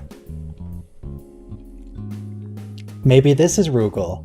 He looks pretty young, and it's like 5-6 years later. Maybe Rugal is part of the resistance. Maybe he's fine. Maybe Rugal is okay. Or maybe he gets murdered by the Dominion. You know, you can headcanon it how you like.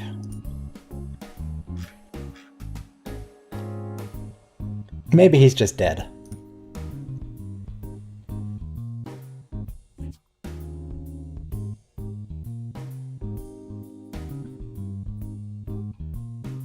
And Damar would have been a great leader for Cardassia. You know, apart from that part where he was leader of Cardassia and he wasn't great. But you know, after the part where he was leader of Cardassia and wasn't great, he would be a great leader for Cardassia. Yeah, Rugal would be old enough to be part of the rebellion by that age. If he wasn't murdered in the coup, he might be part of the resistance. You know, the second resistance after the first resistance got completely wiped out. Totally. Rugal's fine, don't worry about it. Well, we're coming up on start time. And, about 10 seconds we'll be watching Melora, which I remember is okay. 5, 4, 3, 2, 1, play.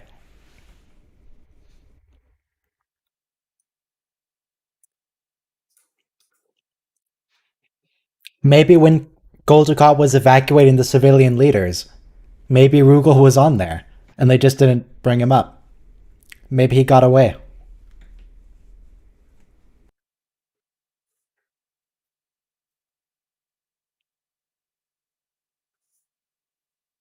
Ah, yes, the Totapa console. That's right.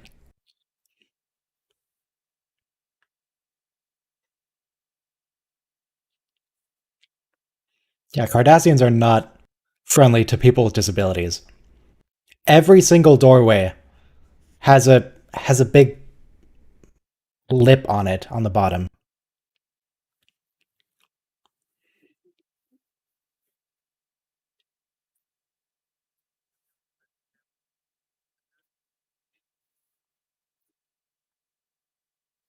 Honestly, it's oh hey Morn. There's Morn in the background just hanging out on a chair.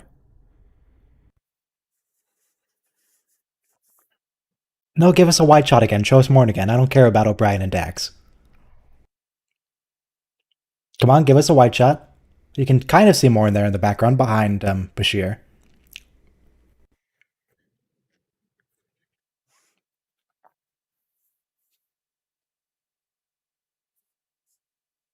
Who's that character? That Geordi? Oh, it was a Romulan. I was thinking at that time Geordi was talking to someone about how he was born blind, and the other guy was like, "And your parents let you live." So yeah, the Romulans definitely kill babies with disabilities, and the Cardassians are probably about the same. Actually, no, the Cardassians wouldn't be like that, would they? They might be barred from serving in the military, which is the issue here. But I don't think the Cardassians would kill their children. Because Cardassians are all about family and loyalty to your family. I don't think the Cardassians would do that. The Romulans do. And probably the Klingons, but not the Cardassians.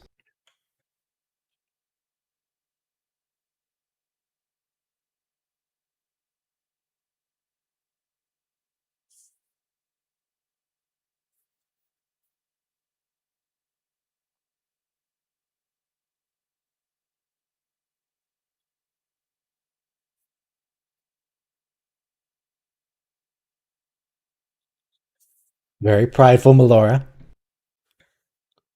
Yeah, look at that airlock.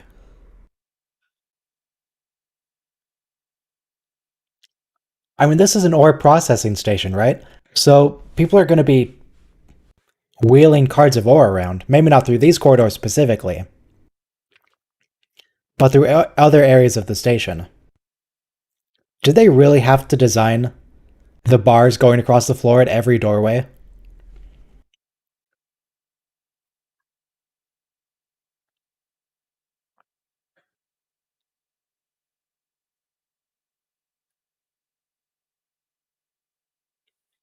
You don't have to be snippy, Melora. He's just trying to help. He's just trying to be nice.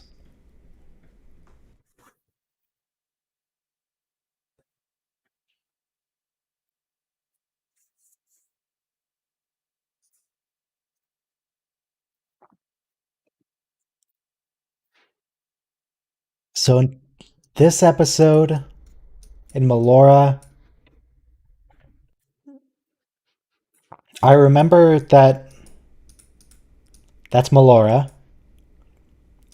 I remember that Bashir and her kind of float around in her room for a bit, and Bashir apparently didn't take any gravity training whatsoever because he has no idea what to do.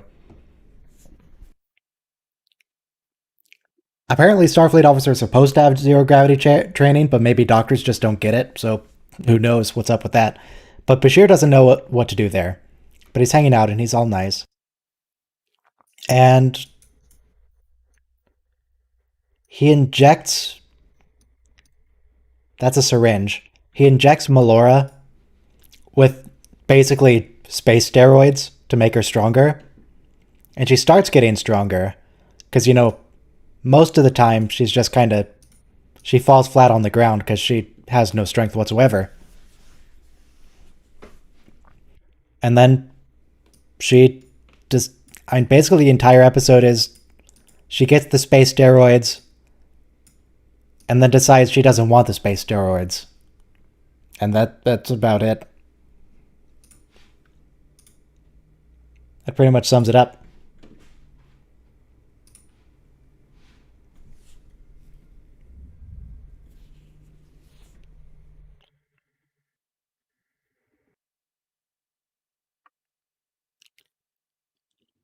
Cardassians would get sued so much for violating the ADA.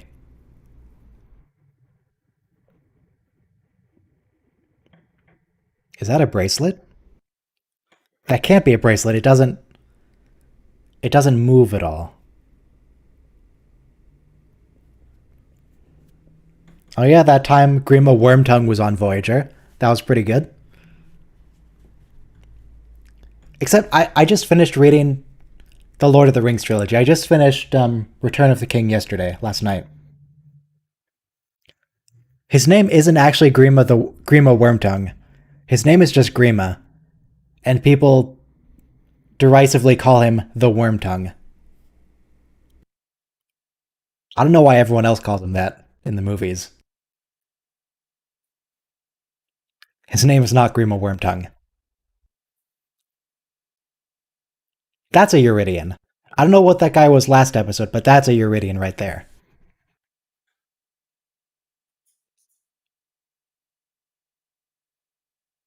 That guy looks evil, though. You can tell he's evil because he has the weird nose. Nobody with that kind of facial structure is a good guy on Star Trek.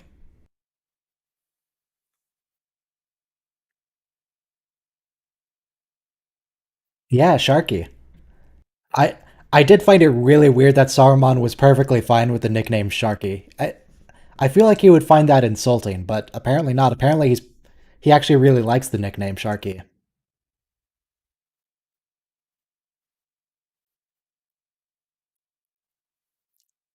Maybe these people only drink through straws. Wait, how are you planning to drink from that glass?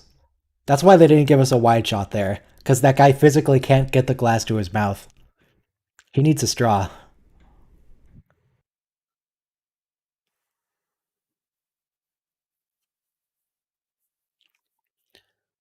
Nah, in the books, people call him the Worm Tongue because they hate him. Oh, Saruman chose the name Sharky. People in a footnote on the part where he reveals that he is Sharky, It says that it's probably derived from the orc Sharku, meaning old man. And that he says people at Orthanc had used it as a term of endearment.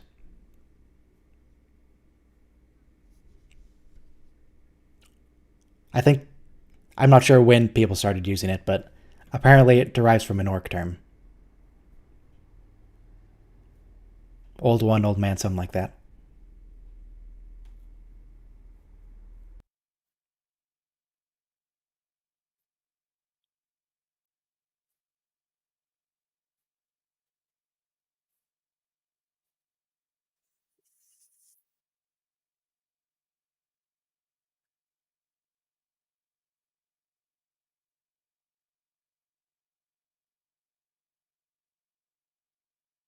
I mean, you have a pretty major disability here. You can barely breathe with the pressure that's being put on your lungs.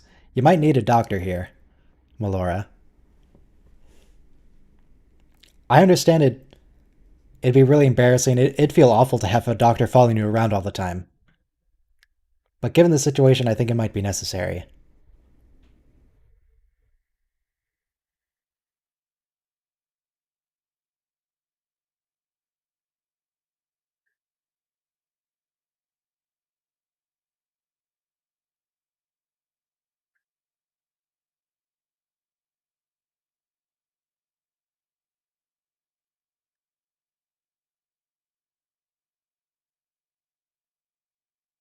Yeah, this is the inverse episode of that one Orville episode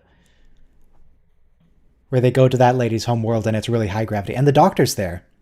I don't remember her name, but I remember the character very well. I just don't know the name. And her father is the doctor from Voyager. They go to that planet and it's really high gravity, and everyone from there is really strong, just like she's really weak because she's from a planet with very light gravity.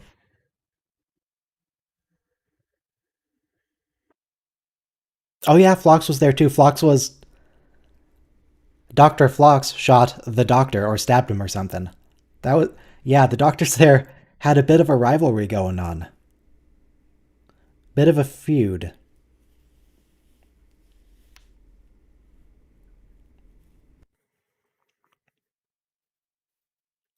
Alara, that's right. Alara's planet.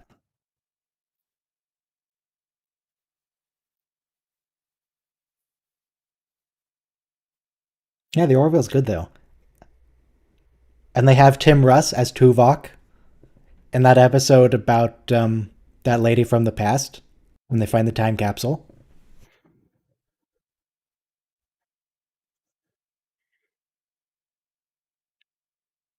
They have a lot of cameos from Star Trek actors.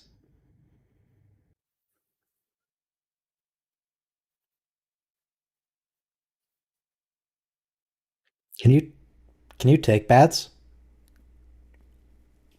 Do they have sonic baths?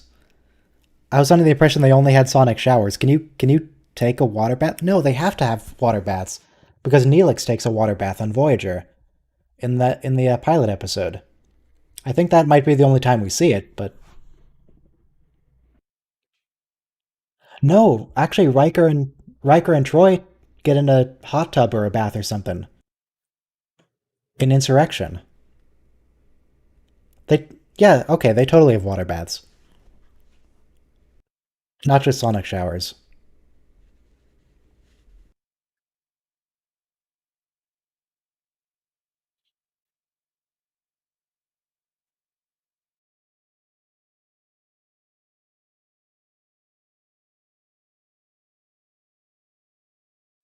Since when did you get a degree in psychology, doctor? You're a surgeon, not a psychiatrist.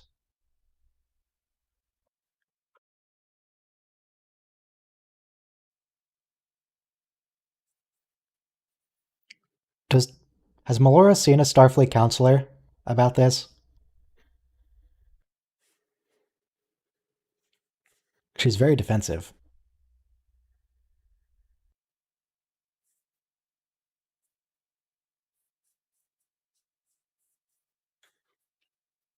Melora, could you come back in like 5 years when we get rid of Jadzia Dax and replace her with someone else?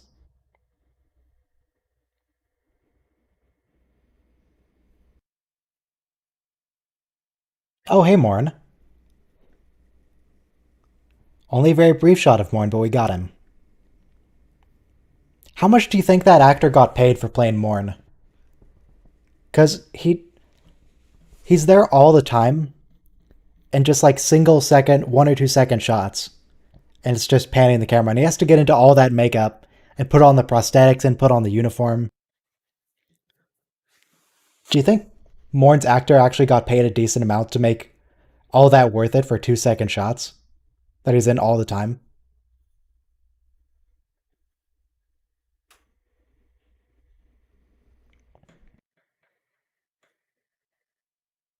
Also, Quark, maybe you should call Odo.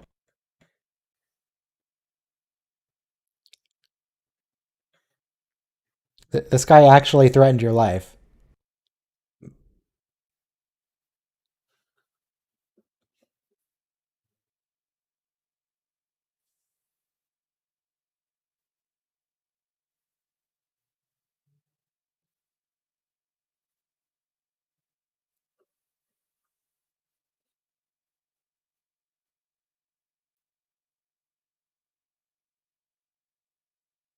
Yeah, no, Quark, just call Odo.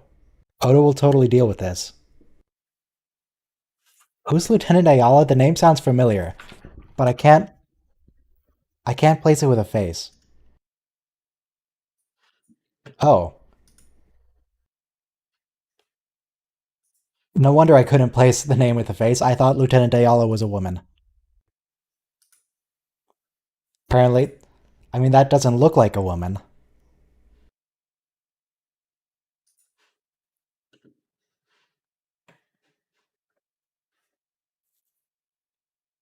No, I'm definitely not adding a Morn counter.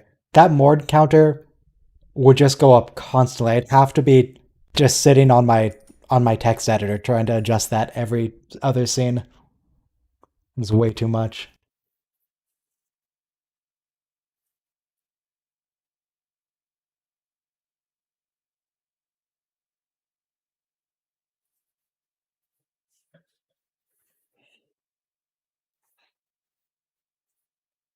Lieutenant J's pretty good. Lieutenant J is Tracy. Tracy Coco, the girl that Riker chases down the corridor when he yells Tracy. That's Lieutenant J.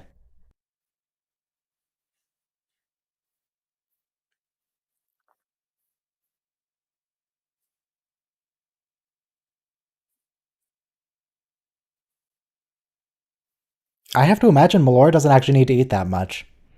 Because she has, like, no muscle mass. She's got to be very, very light.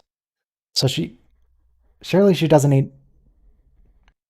I guess she could need to eat the normal amount, and it all goes to feeding her brain.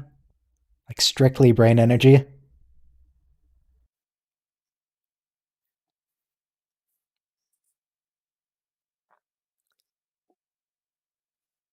She's got to weigh like 60 pounds. Never mind the fact that she just looks like a normal woman who happens to be in a wheelchair. She probably weighs like 60 pounds.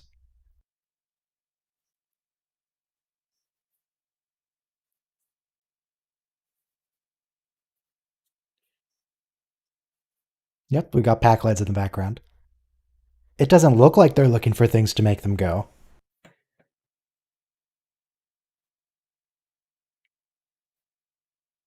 Unless they're not looking for things to make their ships go, they're looking for things to make themselves go. And that's what food does, it makes you go.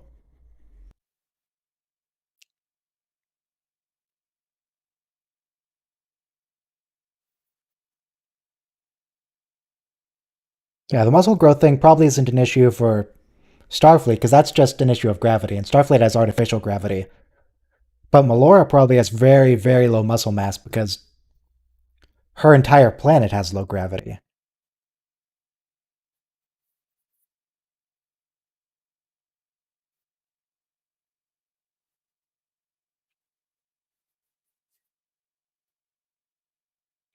If you aren't careful, you might just jump out of the atmosphere on Melora's planet. Where does she even live? She's got to live on like a moon, right? I assume Melora comes from a moon, not a planet.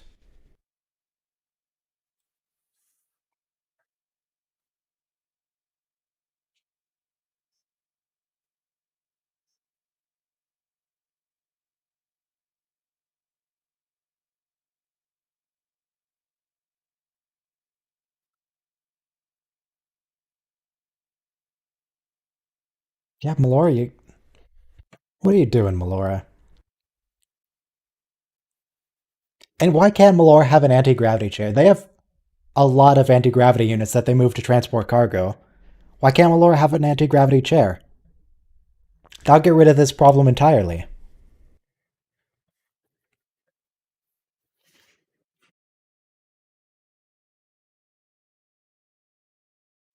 Is Pike's chair anti-gravity, by the way? Or does it have wheels? No, I think it has wheels, actually.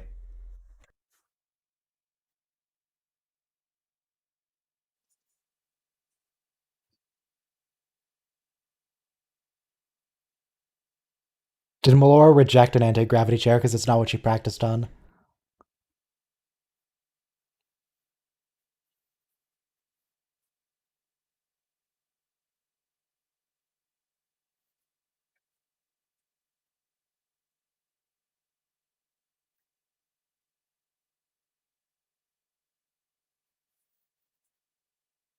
Apparently you did need Dax, Melora.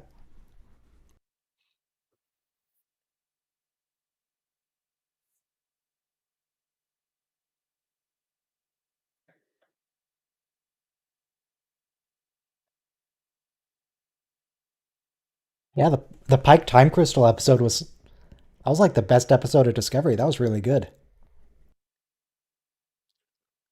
Really doubling down on the love for Captain Pike with that one.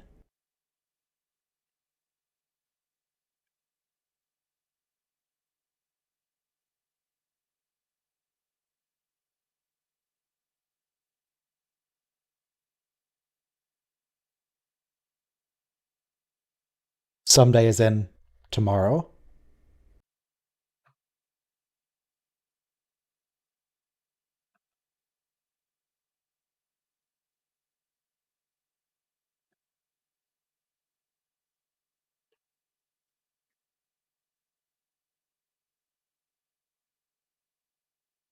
Yeah, Bashir. You can hang out in low gravity. You've had low gravity training, right? Like everyone is supposed to take. Julian? Julian, did you skip your low gravity training class?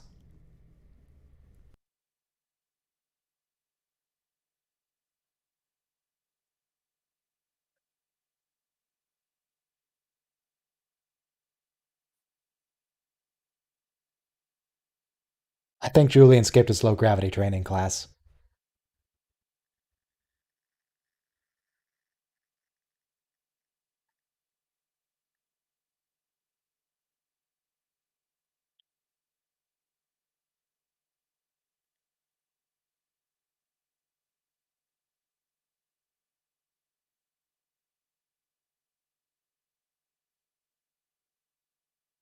Julian, you work in space. How astonishing could it be? You can alter the grav plating in your quarters anytime you want, Julian.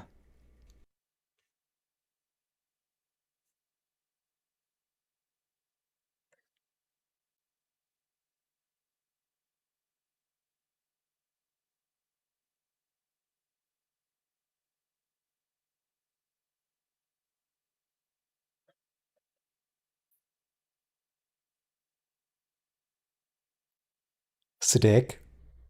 Siddiq, she's your patient. What are you doing? Don't do it, Siddiq.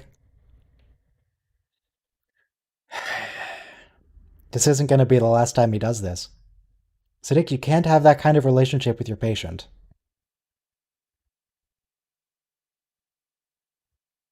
Someone needs to call Starfleet Medical and report this man.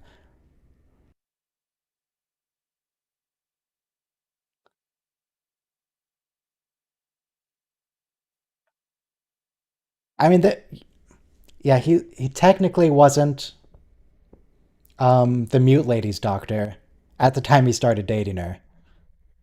It still feels off.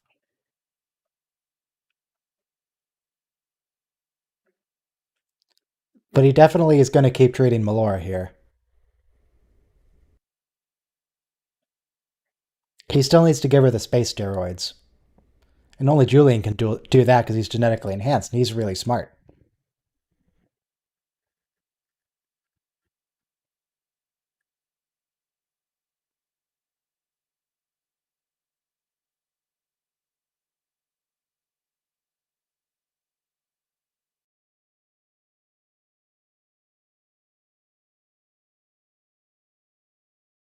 I mean, why not, Melora? Starfleet ships literally have families living on them. I don't see any problem with this as long as you get assigned to the same ship.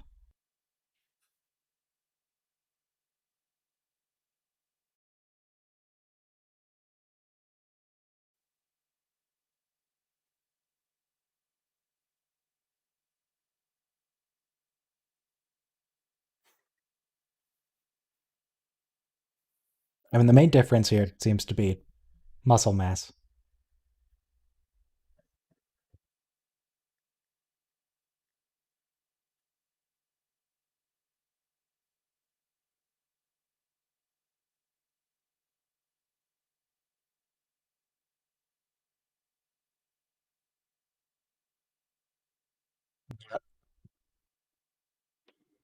I mean, Melora, you'd have to ask them how did it work out for them.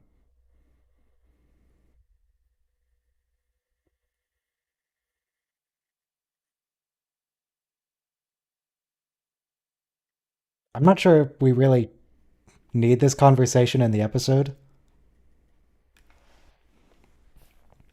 I'm not sure what this has to do with the main plot, but they're they're filling time, I guess.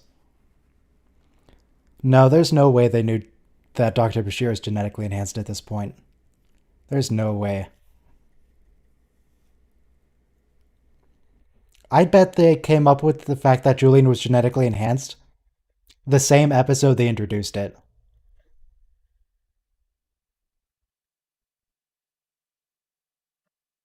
Maybe the episode before.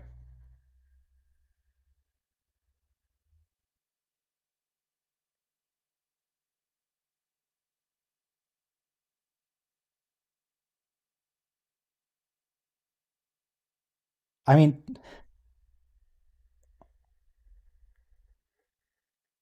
Odo, do you want to do something about this, or are you going to say you can't do anything about it because he hasn't technically done anything yet?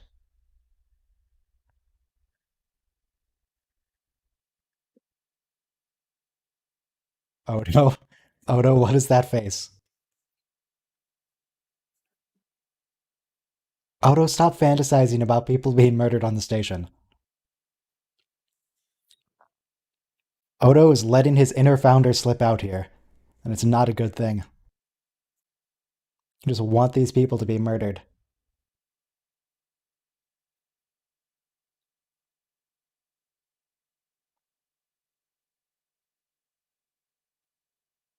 Quark's people, too. He can't let Quark be murdered. I mean, Quark should currently be in prison for letting 4 terrorists on board in the last episode. Well, 2 episodes ago, actually. He can't let him die.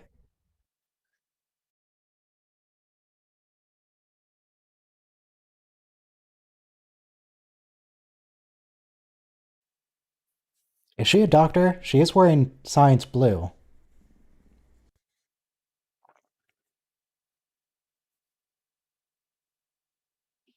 But she seems to know exactly what he's talking about. She understands the medical jargon.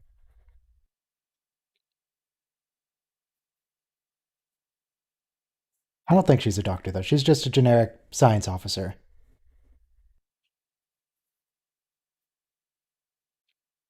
She's just read up on the subject, I suppose.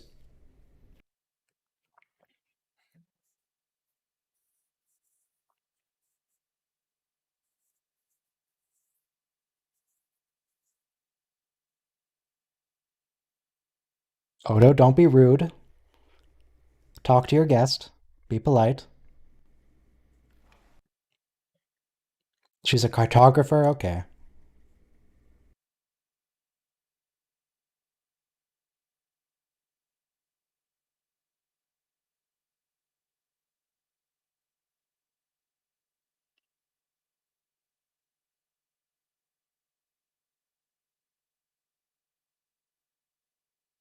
Seems legit. You can trust this man. He has a very honest face.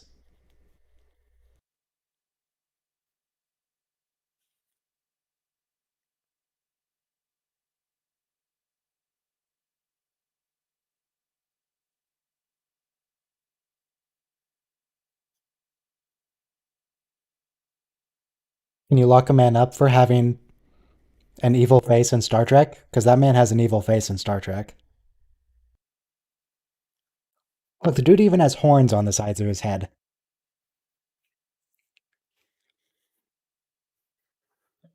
Come on, Odo.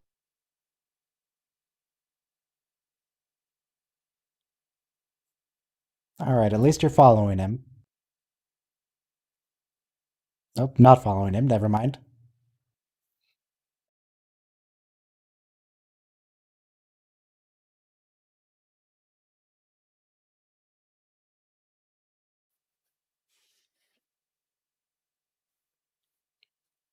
We're allowed to racially profile in Star Trek because every member of a single species is exactly the same. Every member of the same species wears a single hat they all share.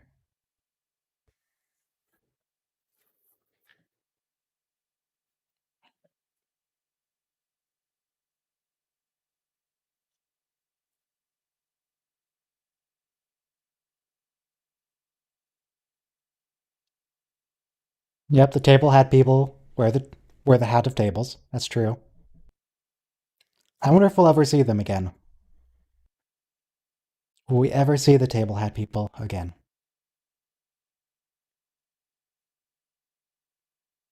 Be patient, Julian.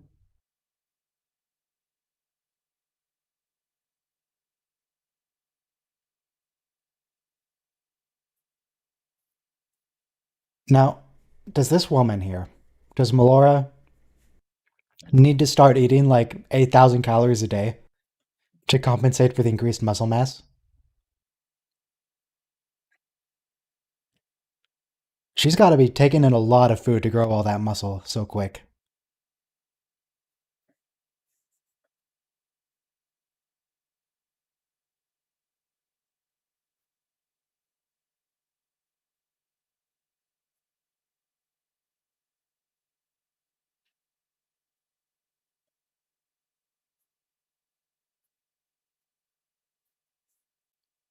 If she went through with this, she would have to be very careful if she ever went home.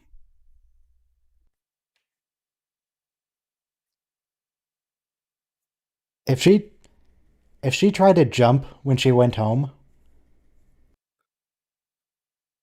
she'd basically be Superman. She could leap tall buildings in a single bound with her increased muscle mass.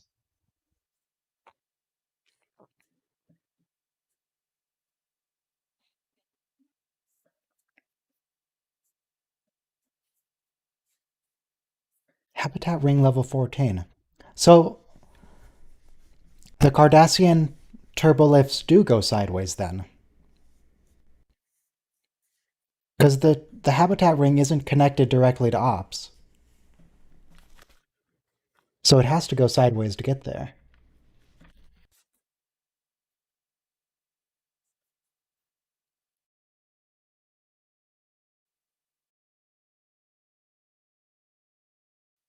Note Julian. Julian, you're definitely still her doctor. Julian. No, bad Julian. No. No. Get off the ensign. There we go.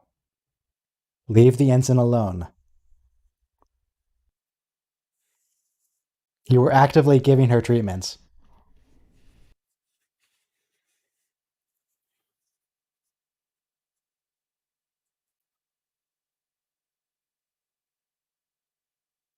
And Julian is not well behaved.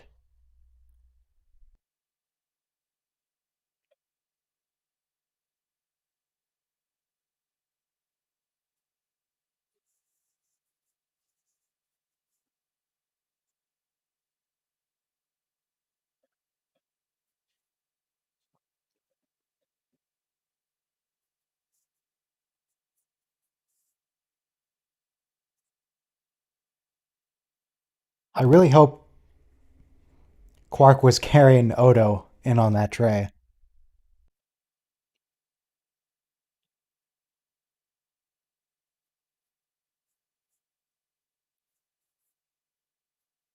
That sounds like a good amount of latinum.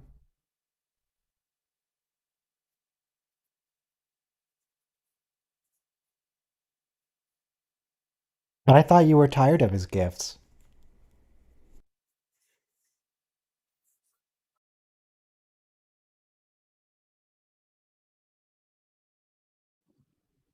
And they've still got triangle pillows. I wonder if they're going to get rid of the triangle pillows later on in the series. Probably not, but maybe.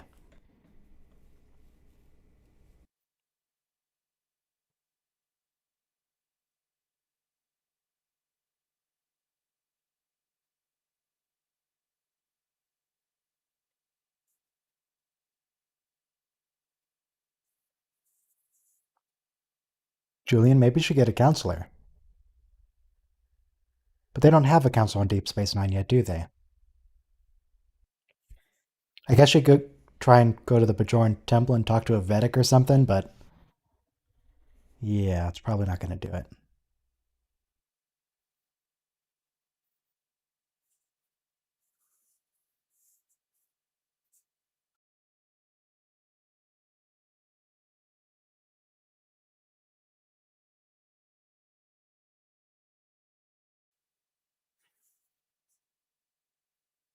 Just stay out of low gravity for like 3 days, Melora.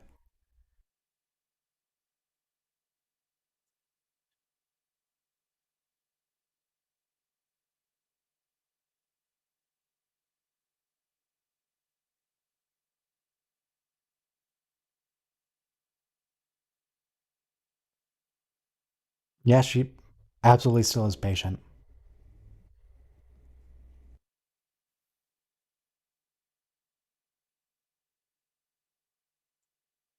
She doesn't look terribly happy with her space steroids. Having a bit of a rough time there.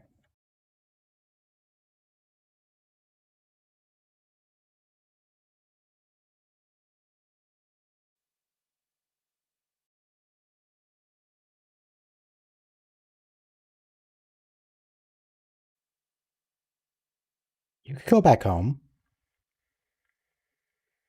Okay. Yeah, maybe living there would be a bit much.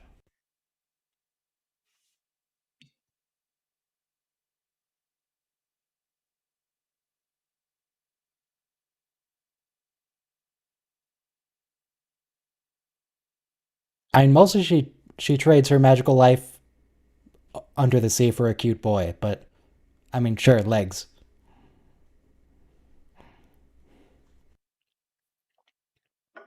I doubt the Borg might just consider her species unfit for assimilation.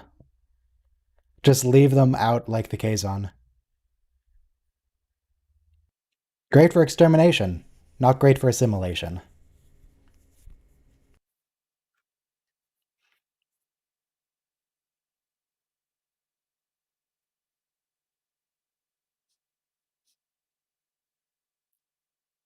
I mean, it has been a really, really long time since I've seen The Little Mermaid, so maybe it's more about independence than I remember. But from what I recall, it was mostly about the prince. It was about the legs at first, but then she met the cute boy and she was like, "Oh, that boy's pretty cute. I'll totally give up my mermaid for that."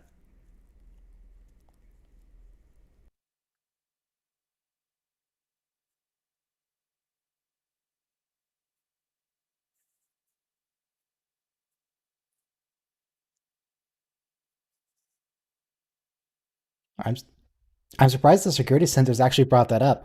I was thinking like on the Undiscovered Country, the TOS movie, when they fire the phasers and it sets off the whole alarm.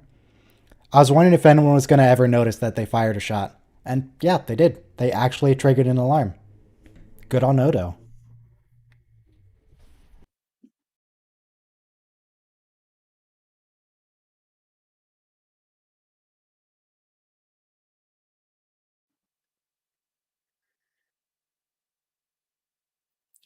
Yeah, man. You might want to murder people. You might want to murder people, Philip Cott, but you can never be rude to someone with a disability. That's that's over the line. He actually seemed kind of guilty about it when he just shot a man.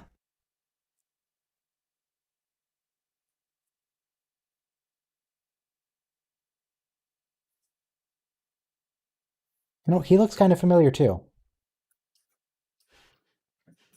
Who's that actor? Philip Cott? I don't know how to spell his name, but Philip Cott. He's played by Peter Cromwell. Apparently this is his only role on Star Trek. Is he in Starship Down?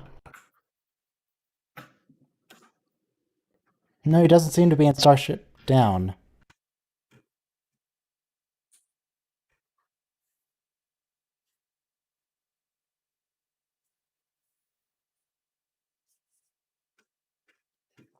He looks familiar, but he's not actually in anything I've seen.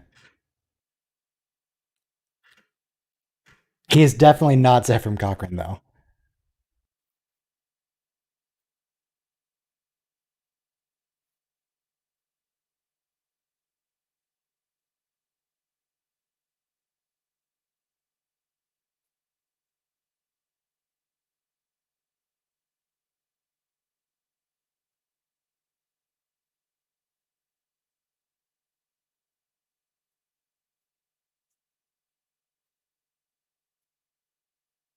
How how do you suppose you would pilot into oblivion?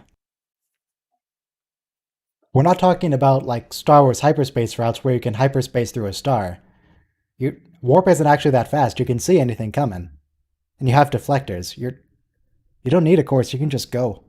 It's not that big a deal. I guess Jadzia was just lying to try and buy a little time.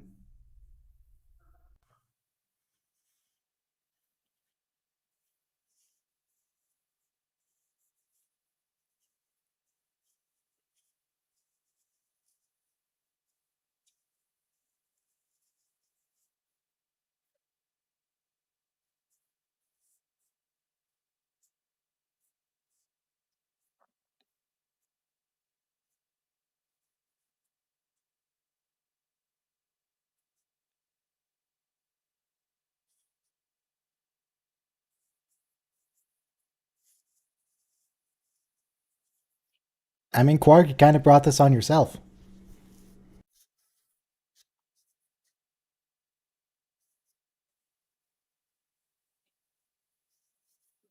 Now, Melora's gonna give up her legs for this low gravity thing. Melora's gonna give up her legs for this. How often do you think Melora thinks it's gonna come up that she has to turn off the gravity to tackle someone? Because it doesn't seem like a terribly common situation.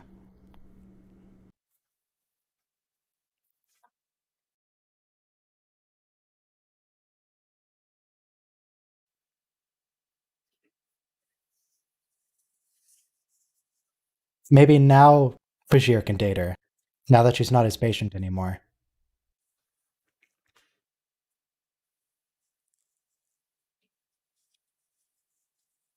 Maybe now, yeah, now that she's not his patient anymore, Bashir just kind of loses interest.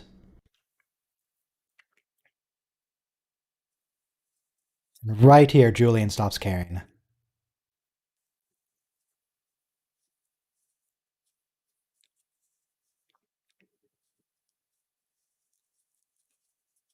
Unlike normal doctors, Bashir exclusively dates patients.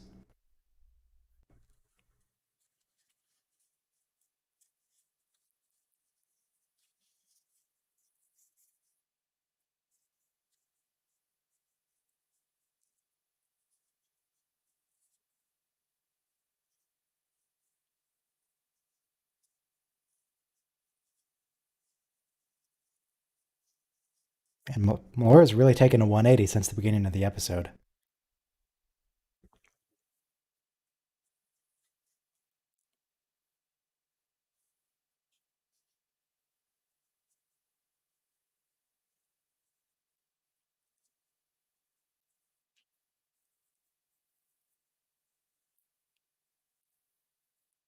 Is this the only fat Klingon we ever see? No, Kimpek is fat, actually.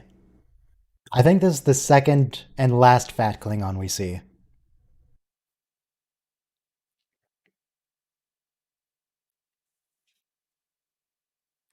If he had a kitchen accident and was killed by like an electrical shock or a sudden flame, if his kitchen caught on fire, something like that, would that be an honorable death for a Klingon chef? Do Klingon chefs get to go to Stovacor?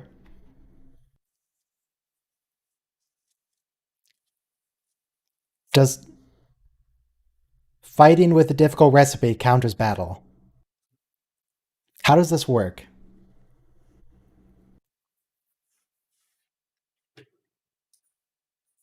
And that's the last episode for today in any case. The food is alive, that's true. He's conquering the Gok. I don't expect he has his own targs on the station to slaughter. I doubt he has targs on the station. Yeah, that doesn't it doesn't seem like a the kind of thing other Klingons would be fine with. But it really doesn't matter if the other Klingons would think it's honorable. What would matter is if Kahless thinks it's honorable, and Kahless would probably be cool with it. Kahless seems like a pretty cool guy. Regardless of whatever Gowron or Worf thinks of Klingon chefs, or Martok, he can probably get into Stovacor. He's probably fine.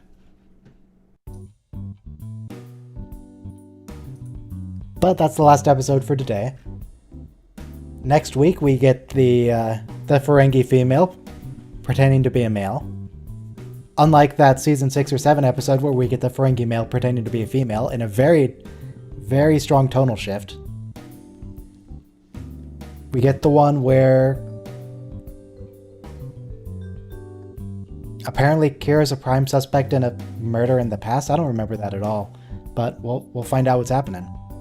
And Second Sight, which is kind of just weird, actually. And I think something from Second Sight... No, I was thinking it comes from Voyager. But no, it can't come from Voyager, because Voyager doesn't exist yet. No homework this week. No homework this week. But that's enough for today. We'll see all you guys on Saturday.